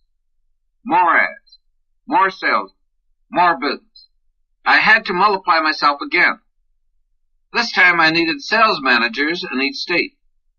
The men for these positions were selected from my sales force, and their commissions were increased, so my percentage of profit on each unit sale was reduced. But I earned a larger net income from volume sales. Eventually, my organization was selling several 100,000 policies a year. The sales managers were motivated to do their best. The more policies the salesmen under them sold, the more money the sales managers earned. Their overriding commissions were sufficiently high to warrant the investment of their time, effort, and money to build an organization in the states under their supervision. Thus, my time, effort, and money were saved. I decided to invest my time and effort to complete my high school education and to prepare for college. It was imperative to have a college degree to get into Harvard Law School, and that's what I was aiming for. It doesn't take much business experience to realize that it's common sense to continue to gain knowledge, to become educated. I knew it was possible for me to make a fortune without a high school education. Many great Americans have. But from studying their biographies, I found that they continued to learn after they left school. Besides, there's more to life than making money. I've already said that I dropped out of high school in Detroit. My mother was on a business trip at the time, and one of my teachers and I had a disagreement concerning his capacity to evaluate my ideas. For some reason, he reported this to the principal, who called me to his office. He endeavored to prove that the time he spent talking to me cost the city of Detroit money, several $100s per minute. Money, I thought to myself. Why, my earning capacity as a salesman is far greater than my teacher's. So instead of motivating me to do what he wanted, not argue with the teacher in the future, his logic caused a reverse reaction. I quit school. And if his logic was correct, Detroit saved thousands of dollars, for I never talked to the principal again. Perhaps at that time, I resented regimented authority, as many high school kids do. Perhaps there were other reasons. There usually are. But I soon entered night school, the Detroit College of Law, and worked days. For I never, at any time, gave up the idea. Keep learning. The economy of the nation was growing rapidly as my national sales organization grew. My business was moving forward swiftly. Now I was in a position to go back to school. First night school, then day school at the YMCA. Upon graduating from the Y, I entered Northwestern University in Evanston, where I was living. My program, a full 18-hour course with classes in the morning, a swim, steam bath, half-hour nap, lunch at the Hamilton Club shortly after noon, a few hours at the office, then home. Everything was going along fine. It was quite a life, for then we were in the boom days. But after this came the crash and the Great Depression.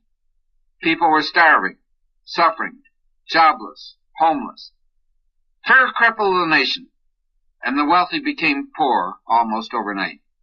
Yet out of this disaster came individual and national strength, as the negative attitudes of people were changed to positive. Enlightenment, courage, appreciation of opportunities, the will to work, and most of all, the people returned to their churches for guidance. I didn't at first realize the impact of the market crash and the economic upheavals that followed, but I saw danger signals that motivated me to action. On LaSalle Street in 1930, I'd often meet a friend, someone I admired for his business success in the late 20s. After a friendly chat, just before shaking hands to say goodbye, he would ask, by the way, Clem, can you lend me $10 until Tuesday? I'd lend him the $10, but the Tuesday he was referring to never seemed to come. These experiences made me think, for although I had a sales system that never fails me, and I had complete confidence in my ability to meet any situation that might arise, I reasoned. Even the keenest minds in the nation lost fortunes when the market crashed. Who am I not to recognize this? It's time to build cash reserves for an emergency, or be prepared to grasp a great opportunity should either arise. I wasn't what you would call the saving kind. I'd buy what I wanted, then work to pay for it. I'd increase my earnings by increasing sales, and I'd increase my personal sales by increasing my sales knowledge and skill. Every time I entered the Roanoke building, where I had my office, I was attracted by a sign in the window of the bank on the first floor, which seemed to verify this philosophy. It read, "A young man can acquire a fortune if he obligates himself, for if he is honest, he will pay off his debts." I'd obligated myself to purchase a home, 2 cars, and what I term necessities, and others might term luxuries, on time payments. Besides, I was always trying to expand my business, and the insurance companies I represented had each given me a sizable line of credit. So I forced myself to save by buying a 20-year endowment policy, the kind of life insurance that had the largest cash values.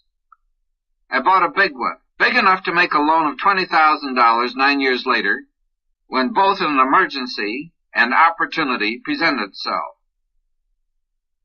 And I did this notwithstanding the fact that I had debts.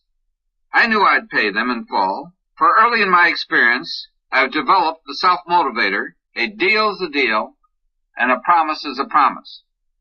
Often during the Depression years, as many as 200 applicants would call at my office on a Monday morning for a personal interview in response to the ad in the Chicago Sunday Tribune.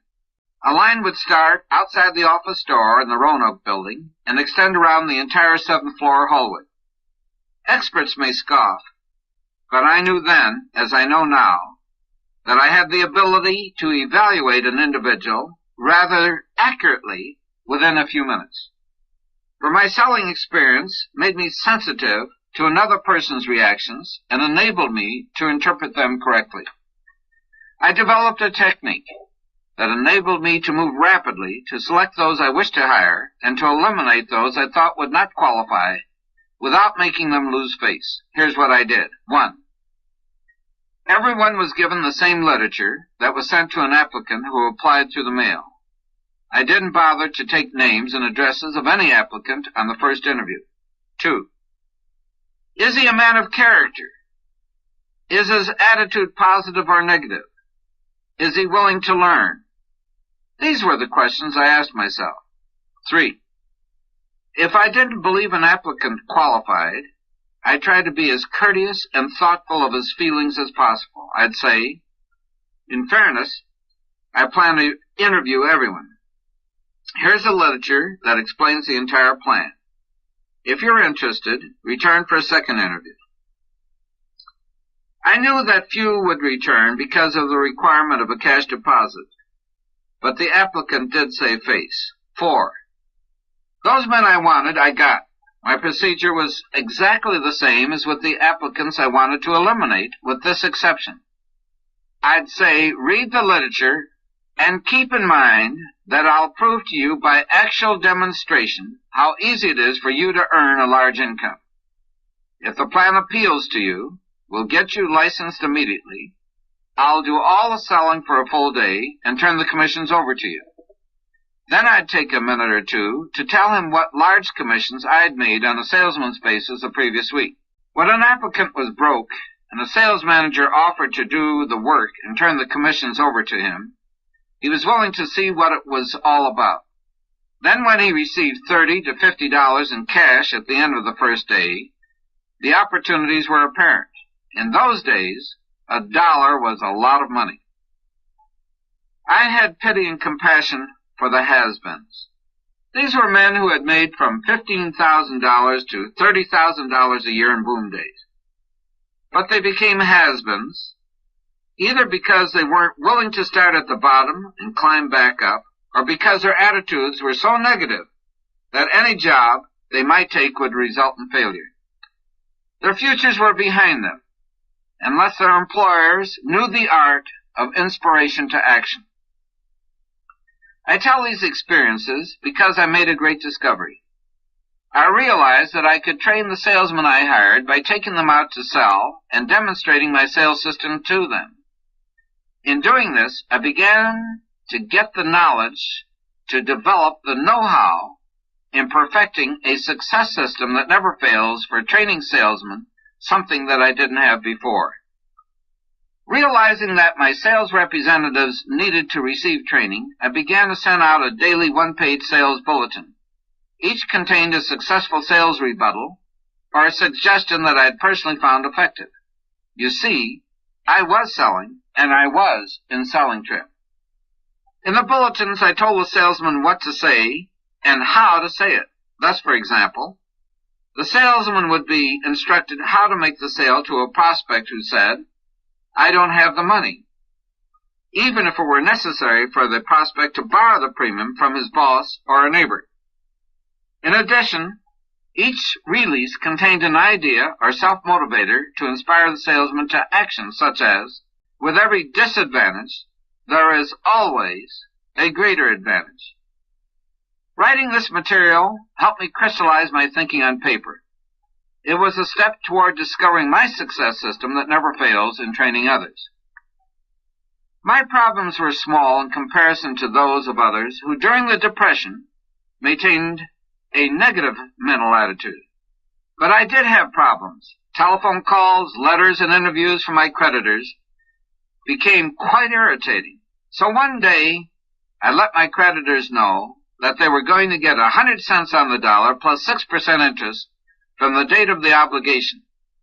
They would receive payments in proportion to my earnings. Although this was a statement of my definite decision rather than a request for permission, no one complained. In due course, all were paid in full. By the end of 1939, all the parts of the treasure map had been found by me. 1. Inspiration to action at will. 2. Know-how to acquire wealth and success. 3. Knowledge of how to build a successful and profitable business. 4. And something more, a living philosophy. I knew I had brought together all the elements of my system, for I was put to a severe test in 1939, and I met the test successfully. I realized then, as I realize now, that to succeed in life you need to seek more than a definite major objective, with singleness of purpose. To succeed, you must first seek the essence of many things. And these are the finer things of life. Now, the essence of anything is abstract. It is never found. It is never reached. Yet, if you search for the essence of perfection, you become more perfect. Search for the essence of success, and you become more successful. Search for the essence of achievement, and you achieve more. But in searching for the essence of anything, you also strive for specific major objectives, with singleness of purpose. And thus, with each successful step forward, you get closer and closer to the essence of that which you seek. And when you seek tangible riches and success as you search for the true riches of life, you will find them if this be your desire. The essence of success in any man's life depends on his living philosophy. The essence of a living philosophy is that it must be alive. To be alive, it must be lived. To be lived, you must act. Actions, not mere words, determine the validity of a man's living philosophy. For faith without works is dead. Whether he recognizes it or not, everyone has a philosophy. You become what you think. My living philosophy is this. First, God is always a good God. Second, truth will always be truth, regardless of lack of understanding, disbelief, or ignorance. Third, man is a product of his heredity, environment, physical body, conscious and subconscious mind, experience, and particular position and direction in time and space, and something more, including powers known and unknown. He has the power to affect, use, control, or harmonize with all of them. Fourth, man was created in the image of God, and he has the God-given ability to direct his thoughts, control his emotions, and ordain his destiny. Fifth, Christianity is a dynamic, living, growing experience.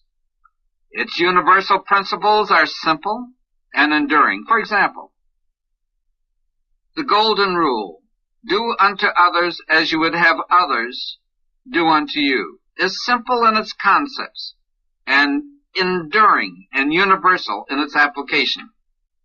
But it must be applied to become alive. 6. I believe in prayer and the miraculous power of prayer. Now, what does this philosophy mean to me? It wouldn't mean a thing unless I lived it. To live it, I must apply it. Therefore, I shall give you an illustration of how I applied it in a time of need. Then, it may be more meaningful to you. In 1939, I owned an insurance agency that represented a large Eastern accident and health insurance company. Over 1,000 full-time licensed agents were operating under my supervision in every state in the United States. My contract was verbal, and it provided for exclusive distribution of a specified series of accident policies. Under this working agreement, I owned the business. The company printed the policies and paid the claims, and I assumed all other expense. It was spring. My family and I were vacationing in Florida when I received a letter from one of the top executive officers of the company. It stated briefly that my services would be terminated at the end of 2 weeks. My license to represent the company and the licenses of all my representatives would be canceled on that date. No policies could be sold or renewed after that date. And the president of the company was leaving on a trip and couldn't be reached for 2 months. I was faced with a serious problem. The type of contract I had just wasn't being made anymore. Making a new connection for a national operation such as mine within 2 weeks was an improbability. And the families of the 1,000 representatives who worked for me would also have a problem if I didn't find a solution. Now, what do you do when you have a serious personal problem? A physical, mental, moral, spiritual, family, social, or business problem? What do you do when the walls begin to cave in? What do you do when there's no place to turn? That's the time to test your faith. For faith is mere daydreaming unless applied. True faith is applied continuously, but it is tested at the time of your greatest need. Now, what would you have done if you had been faced with my problem? Here's what I did. I told no one, but cloistered myself in my bedroom for 45 minutes. I reasoned. God is always a good God. Right is right. And with every disadvantage, there's a greater advantage, if one seeks and finds it. Then I knelt down and thanked God for my blessings. A healthy body, a healthy mind, a wonderful wife, and 3 wonderful children. The privilege of living in this great land of freedom, this land of unlimited opportunity, and the joy of being alive. I prayed for guidance. I prayed for help. And I believed that I would receive them. And I got into positive mental action. On arising, I began to think. And I made 4 resolutions. 1, I wouldn't be fired. 2, I would organize my own accident and health company, and by 1956 would have the largest in the United States.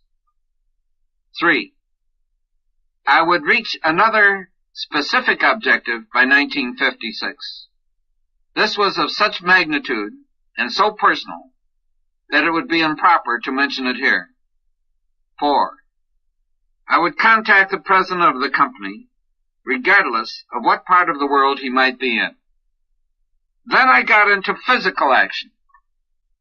I left the house and drove to the nearest public telephone booth to try to talk to the company president, for I didn't want my family to know the emergency with which I was faced.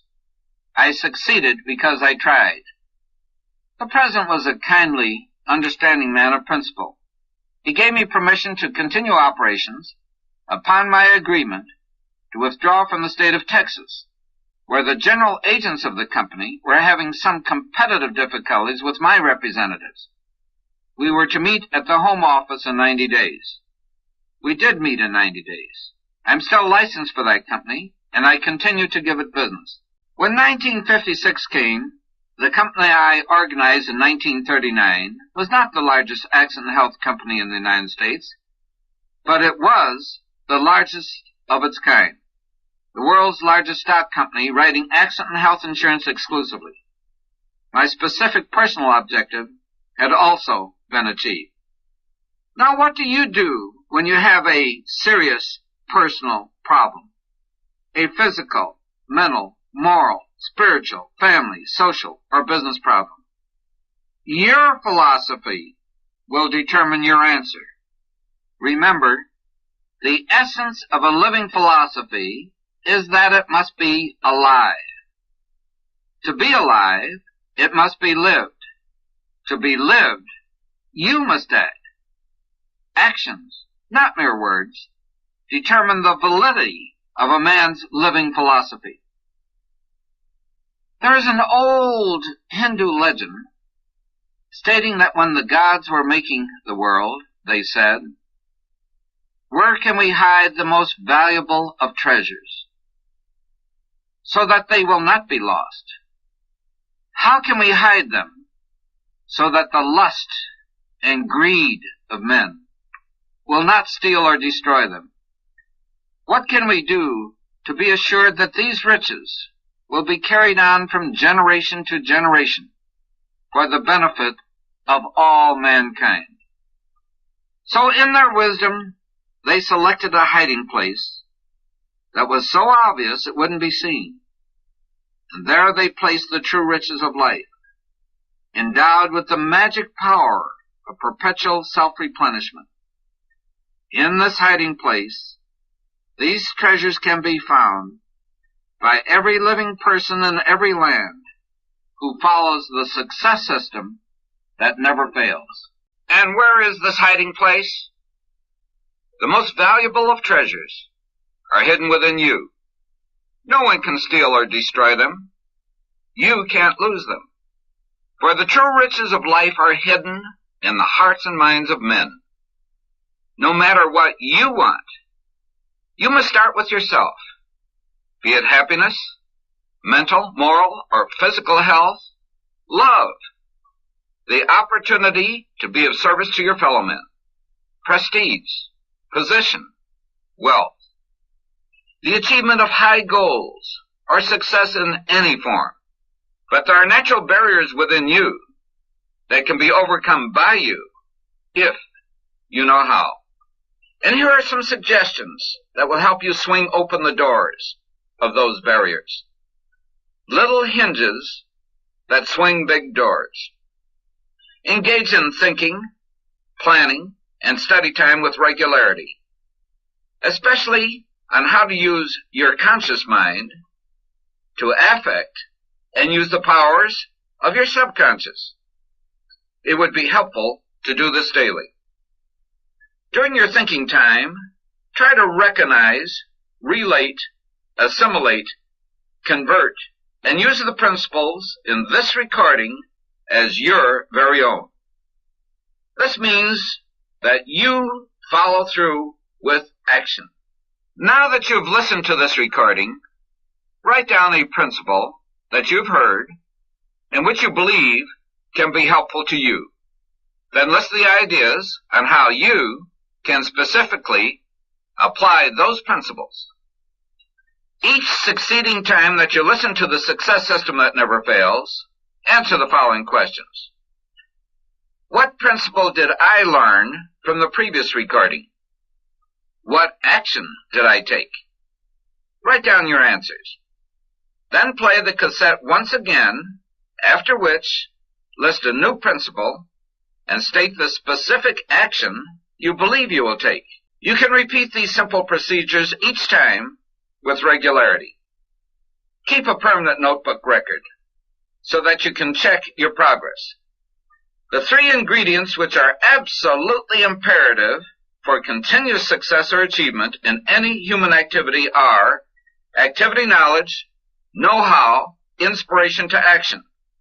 Activity knowledge is knowledge of the activity service, product, methods, techniques, and skills with which you are particularly concerned. To gain activity knowledge, engage in thinking, planning, and study time with regularity. Learn how to use your conscious mind to affect the powers of your subconscious. Know-how is the particular techniques and skills that consistently get results for you when applied. It is the proper application of knowledge. Know-how becomes habit through actual repetitive experience. This means practice, practice, practice. Doing the right thing in the right way to get the right results. Inspiration to action is that which motivates you to act because you want to. With every disadvantage, there's a greater advantage for those who have a positive mental attitude, PMA. With every adversity, there's a seed of an equivalent or greater benefit for those who have PMA. Memorize, understand, comprehend, and apply those principles that will help you develop a positive mental attitude at will through the use of self-suggestion such as: success is achieved and maintained by those who try and keep trying. Where there's nothing to lose by trying and a great deal to gain if successful, by all means try. Do it now. This is W. Clement Stone saying, I feel healthy, I feel happy, I feel terrific. How do you feel? Hi, this is W. Clement Stone saying, I feel healthy, I feel happy, I feel terrific. And you will too, when you follow the instructions in this recording. Because I believe you will, may I make an important prediction regarding you? Here it is. Something wonderful is going to happen to you. If you are ready, and if you are willing to listen.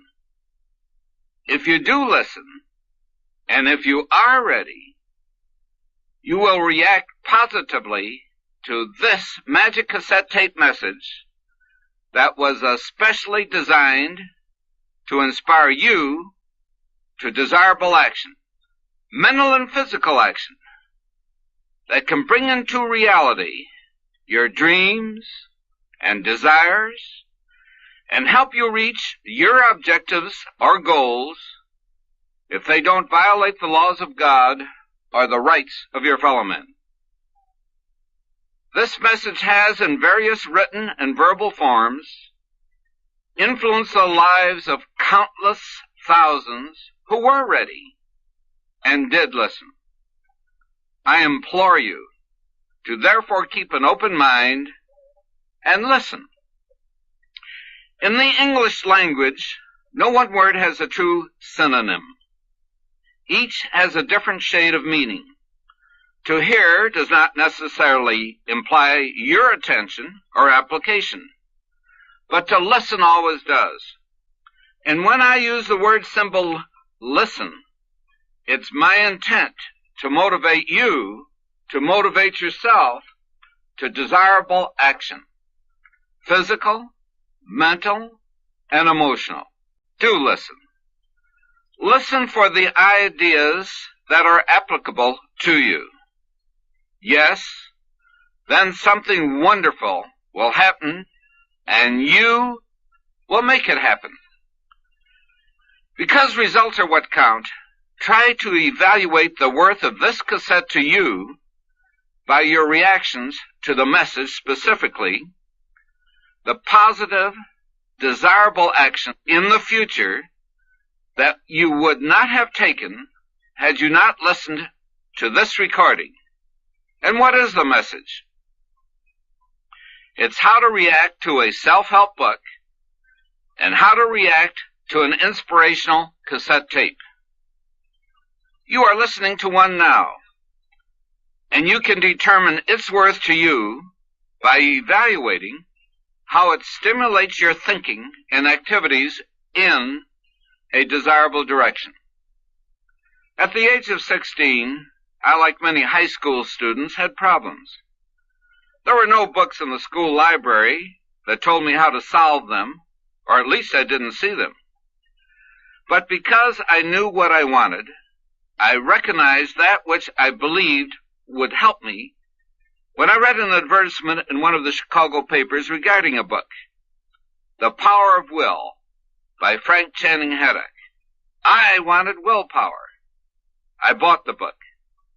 It changed the course of my life, just as this message is intended to change the course of your life. What a thrill it is to recognize that you and I and every living person in every part of the world has one thing in common. So awesome that only God himself could create it, a brain and a nervous system. But in our educational institutions, we are not taught how to use the human computer from which the mechanical computer was designed. I'm referring to the powers of your subconscious mind and how you can tap them through the conscious, specifically as they pertain to the passions, emotions, instincts, tendencies, moods, formation and elimination of habits, and the aim high concept. I wanted to know how to use the power of my will and to understand the powers of my mind. This was one of my definite objectives. At age 16, I didn't realize it then, but I realized it later. To succeed, you must first know what you want. Do you know what you want? Is it good physical, mental, or moral health for yourself and your loved ones? Increased earnings? Wealth?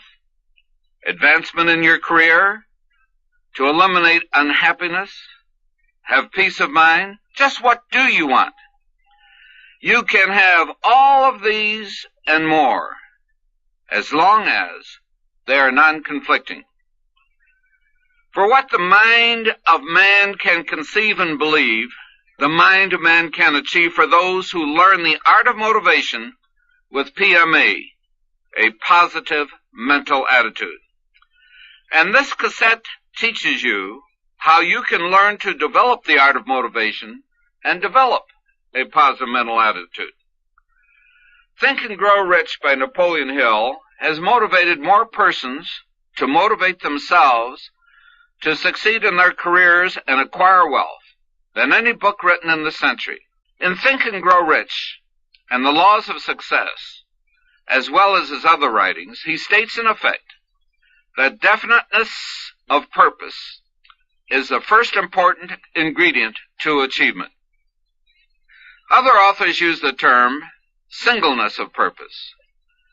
Napoleon Hill illustrates by giving the major definite goals of men like Henry Ford, William Wrigley Jr., E.M. Statler, John D. Rockefeller, Thomas Edison, and a host of other successful persons.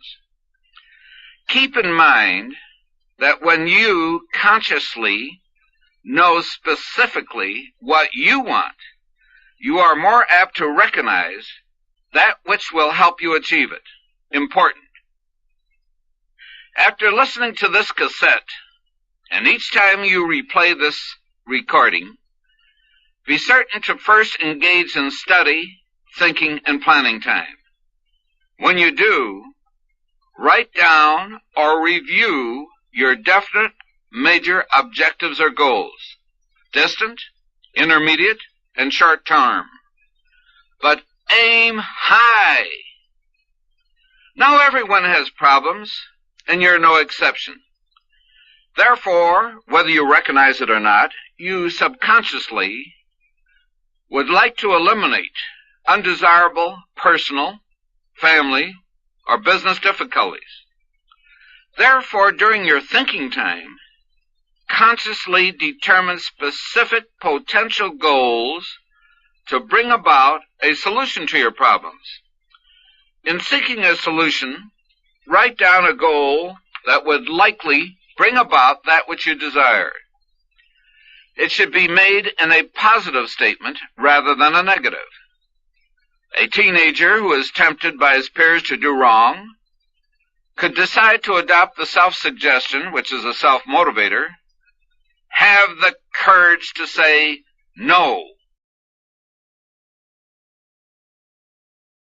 This really works.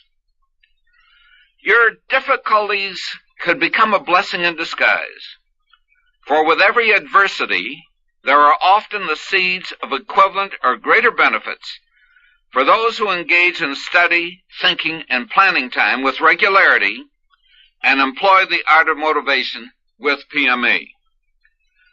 The principles to successfully solve your disappointments, difficulties, and problems are exactly the same as those necessary to reach your long-term major objectives, as well as those that are intermediate or short-term. I'll discuss suggestion and self-suggestion later. While each of the achievers that Dr. Hill refers to kept in mind his definite major purpose, this did not prevent him from reaching many goals that did not conflict with it.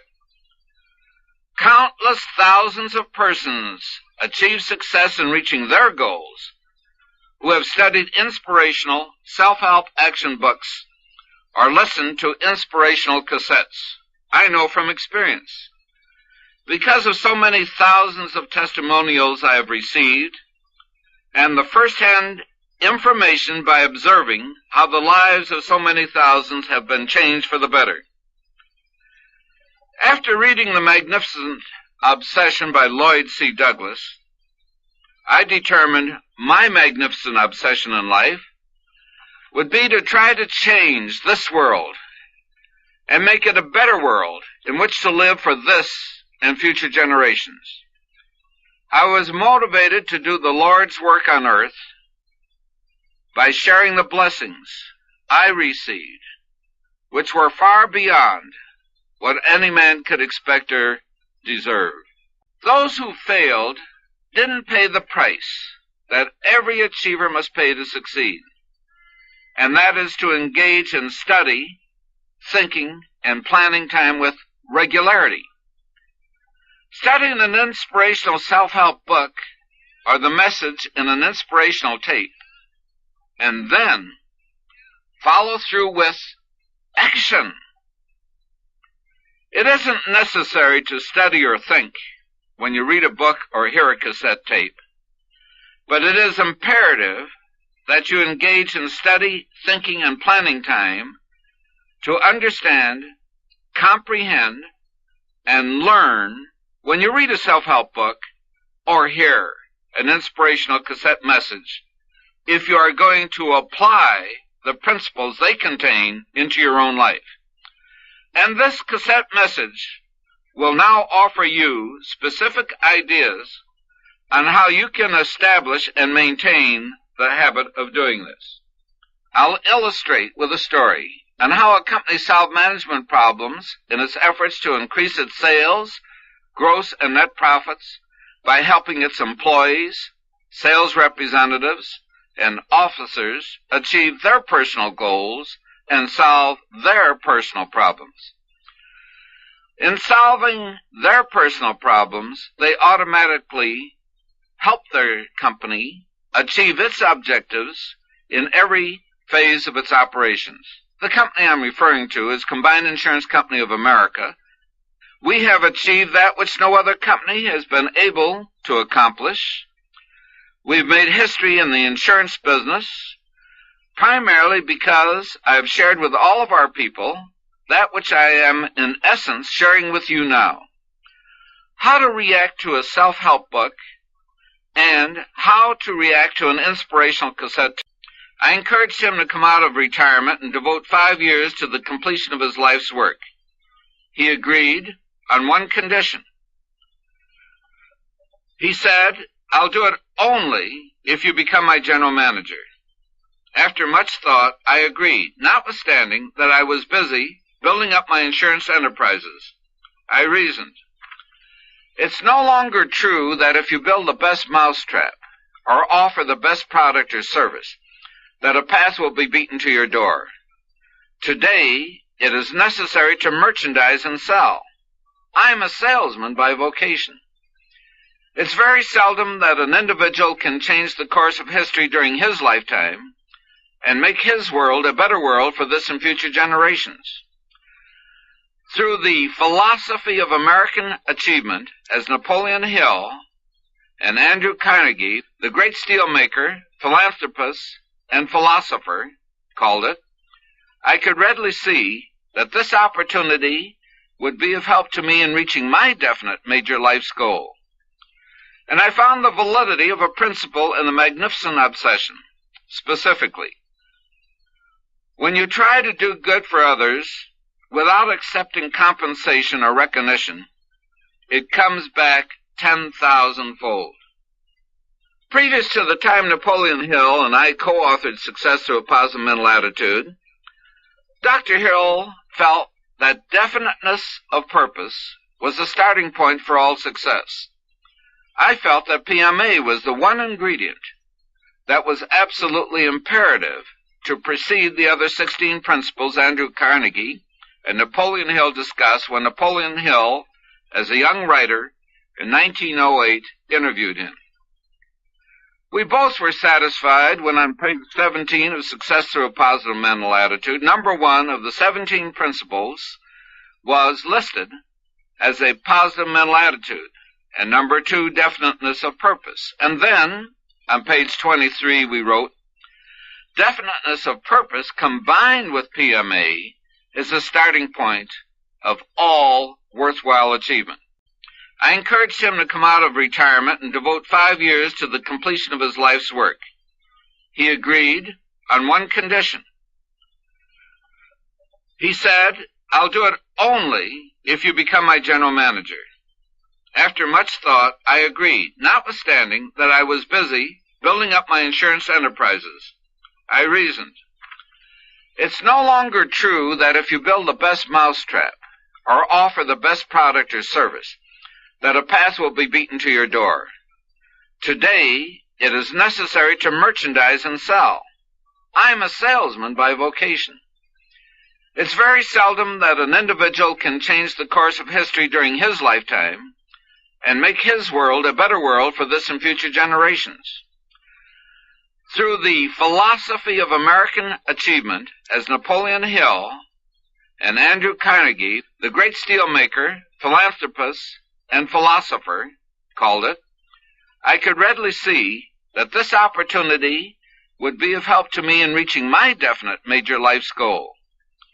And I found the validity of a principle in the magnificent obsession, specifically.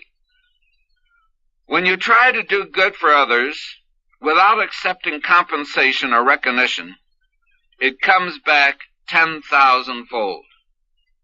Previous to the time Napoleon Hill and I co-authored Success Through a Positive Mental Attitude, Dr. Hill felt that definiteness of purpose was the starting point for all success. I felt that PMA was the one ingredient that was absolutely imperative to precede the other 16 principles Andrew Carnegie and Napoleon Hill discussed when Napoleon Hill, as a young writer in 1908, interviewed him. We both were satisfied when on page 17 of Success Through a Positive Mental Attitude, number 1 of the 17 principles was listed as a positive mental attitude, and number 2, definiteness of purpose. And then, on page 23, we wrote, definiteness of purpose combined with PMA is the starting point of all worthwhile achievement. A positive mental attitude, PMA, is the right attitude in a given environment or situation. In America, we know what the right attitude is by virtue of our inherited customs and laws that are based on the tenets of the Judeo-Christian faiths. A good illustration would be the essence of the Golden Rule.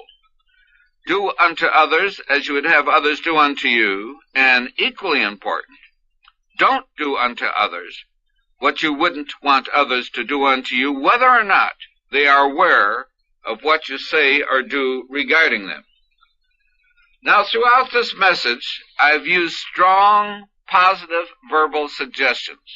Suggestion is communications to the subconscious mind through the 5 senses, or internal from the subconscious to the conscious and back to the subconscious, such as a passion, emotion, instinct, tendency, mood, idea, or habit.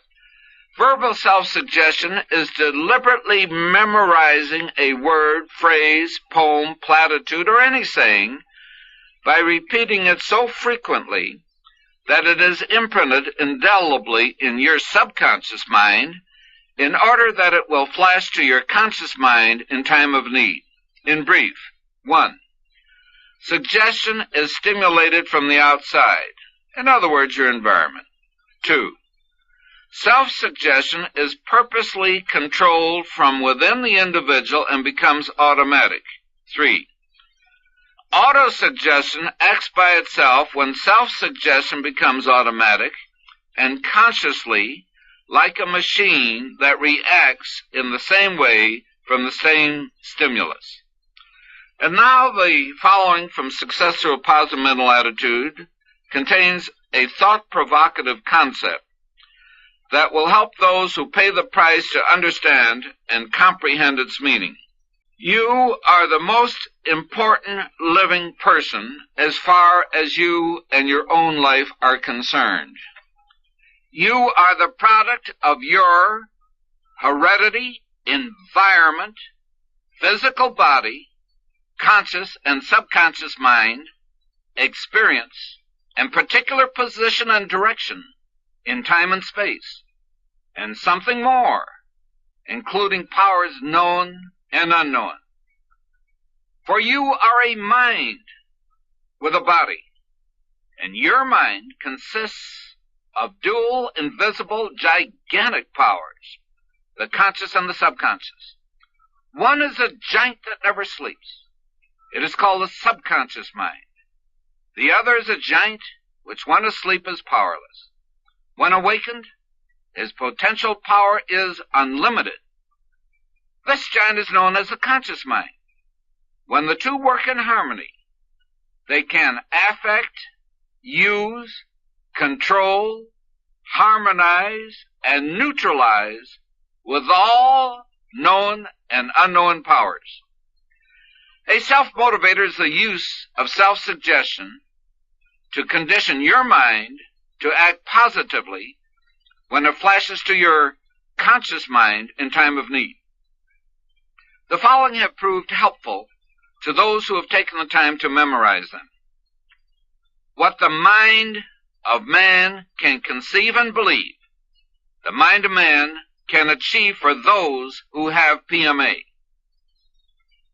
With every adversity, there is a seed of an equivalent or greater benefit for those who have PMA. Success is achieved and maintained by those who try and keep trying with PMA.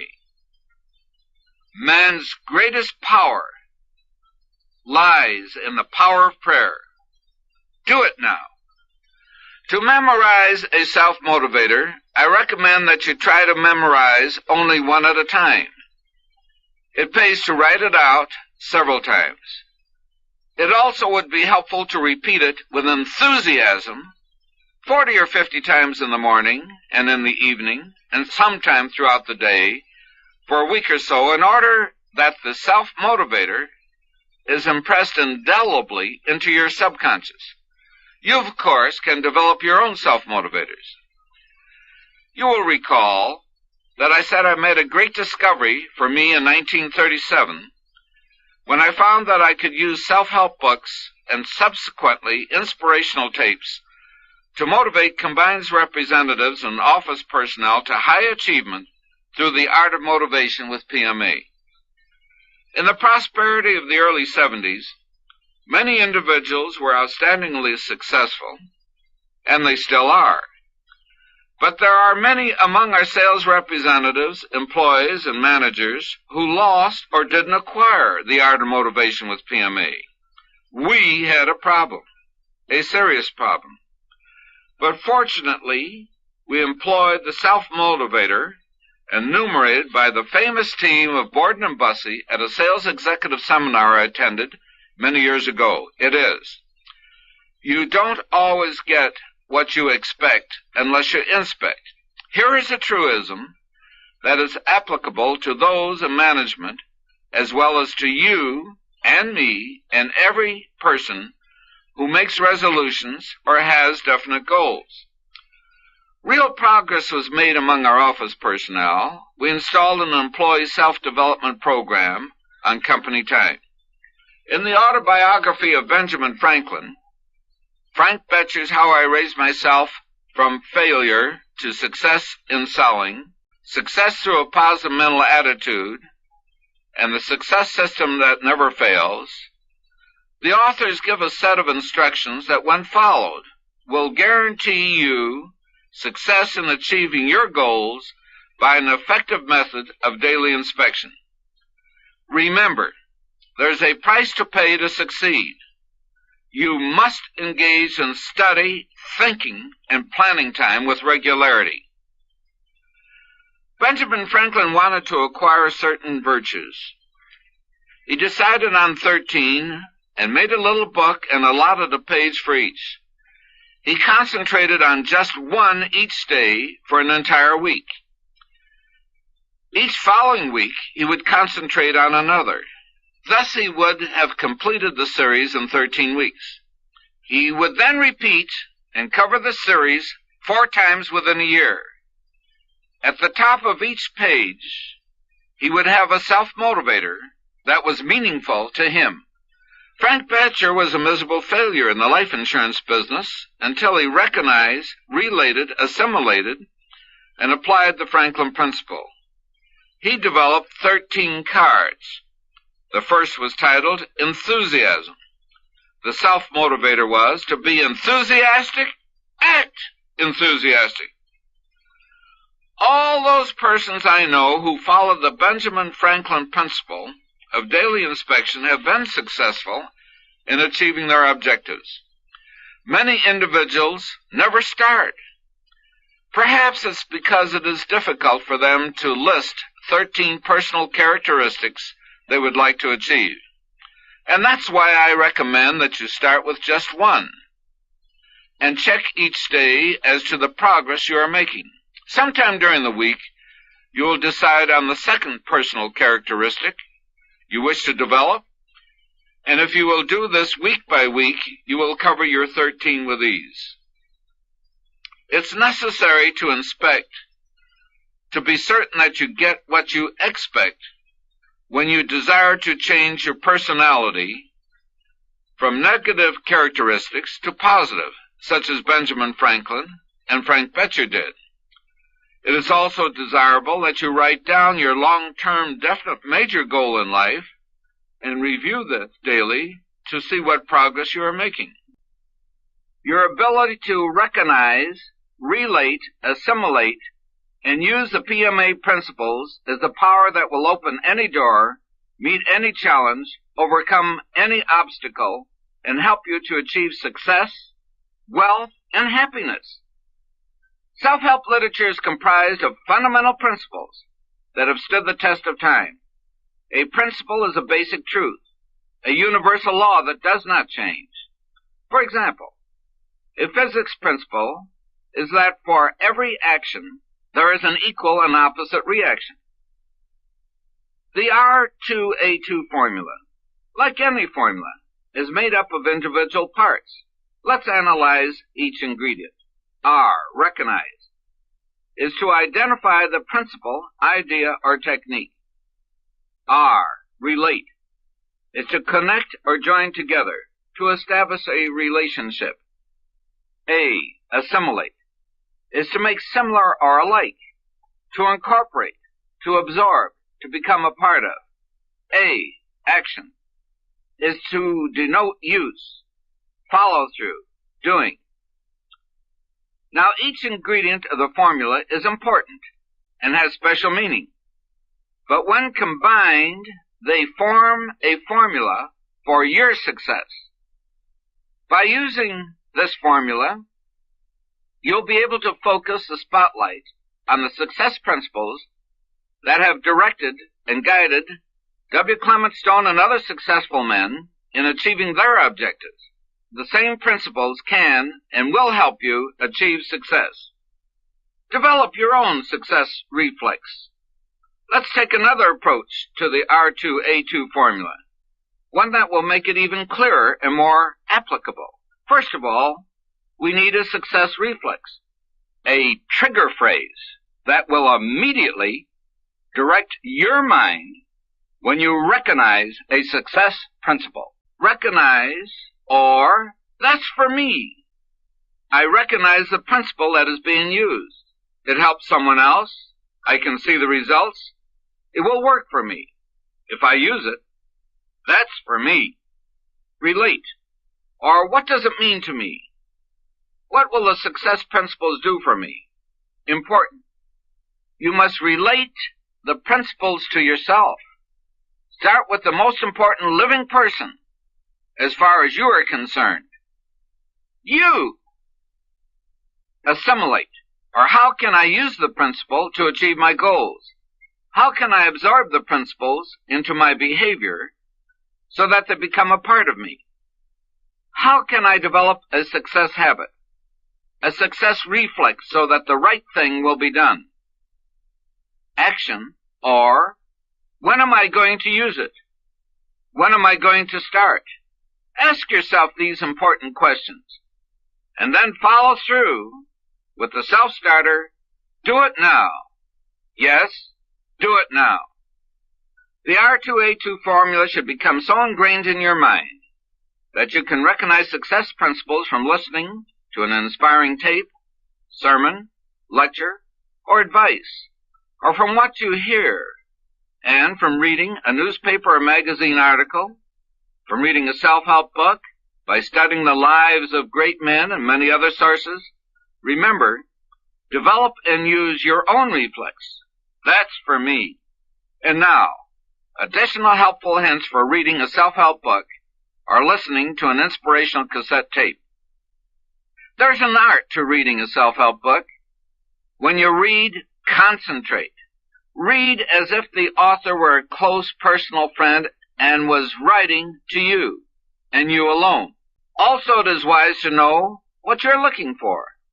For if you really want to relate and assimilate into your own life the ideas that are contained between the covers of an inspirational book, work at it. A self-help book is not to be skimmed through the same way that you might read a detective novel. These principles are applicable in listening to inspirational cassettes, sermons, lectures, or what you read in an inspiring story, magazine, or newspaper article. Dr. Billy Sharp authored Choose Success. He wrote, in a novel, the author usually controls the conclusion. In a self-help book, the reader writes the conclusion. This means action on your part. I say this is terrific, Dr. Sharp continues. Since ideas come from unexpected places, it is important to read with a notepad at hand. Anything of interest, a flash of inspiration, or an answer to a problem should be jotted down immediately. The reader should read asking the question, what does this mean to me? The reader will want to be alert for the how-tos. A good self-help book will have how-to information as well as what to. Be alert for both and the relationship between the two, unquote. I've recommended to my representatives that they do that which I have found helpful to me. When reading an inspirational self-help action book, read the dedication beginning with the first page, index, and each page in sequence. Read the entire book. If you own the book, underscore that which you feel is important, especially what you'd like to memorize. Put a question mark next to a statement you don't understand or you question. You can even write short notes in the margins of a page. Write on your notepad any inspiring ideas or potential solutions to any problem that flashes into your mind. As the chapters are generally short, complete a chapter before you stop reading. The value of reading the entire book is to get the feel of the entire philosophy it contains, as well as your emotional reaction. An author in this field is instructed to keep the reader reading. After you've completed your first reading, read it again for the purpose of studying, so that you understand and comprehend the information in each paragraph. Memorize self-motivators. Again, underscore additional words and phrases that are important to you. In a self-help book, it's seldom necessary to use a dictionary, as these books are generally written in modern language that a teenager can understand. But every so often, the author will write a paragraph or two in an editorial fashion, and if there is a word, the meaning of which you don't understand, look it up in a dictionary, and be certain to check its synonyms. It's helpful in the third reading to merely go over the material you underscored, as well as memorize additional self-motivators that appeal to you. Sometime later, reread the book.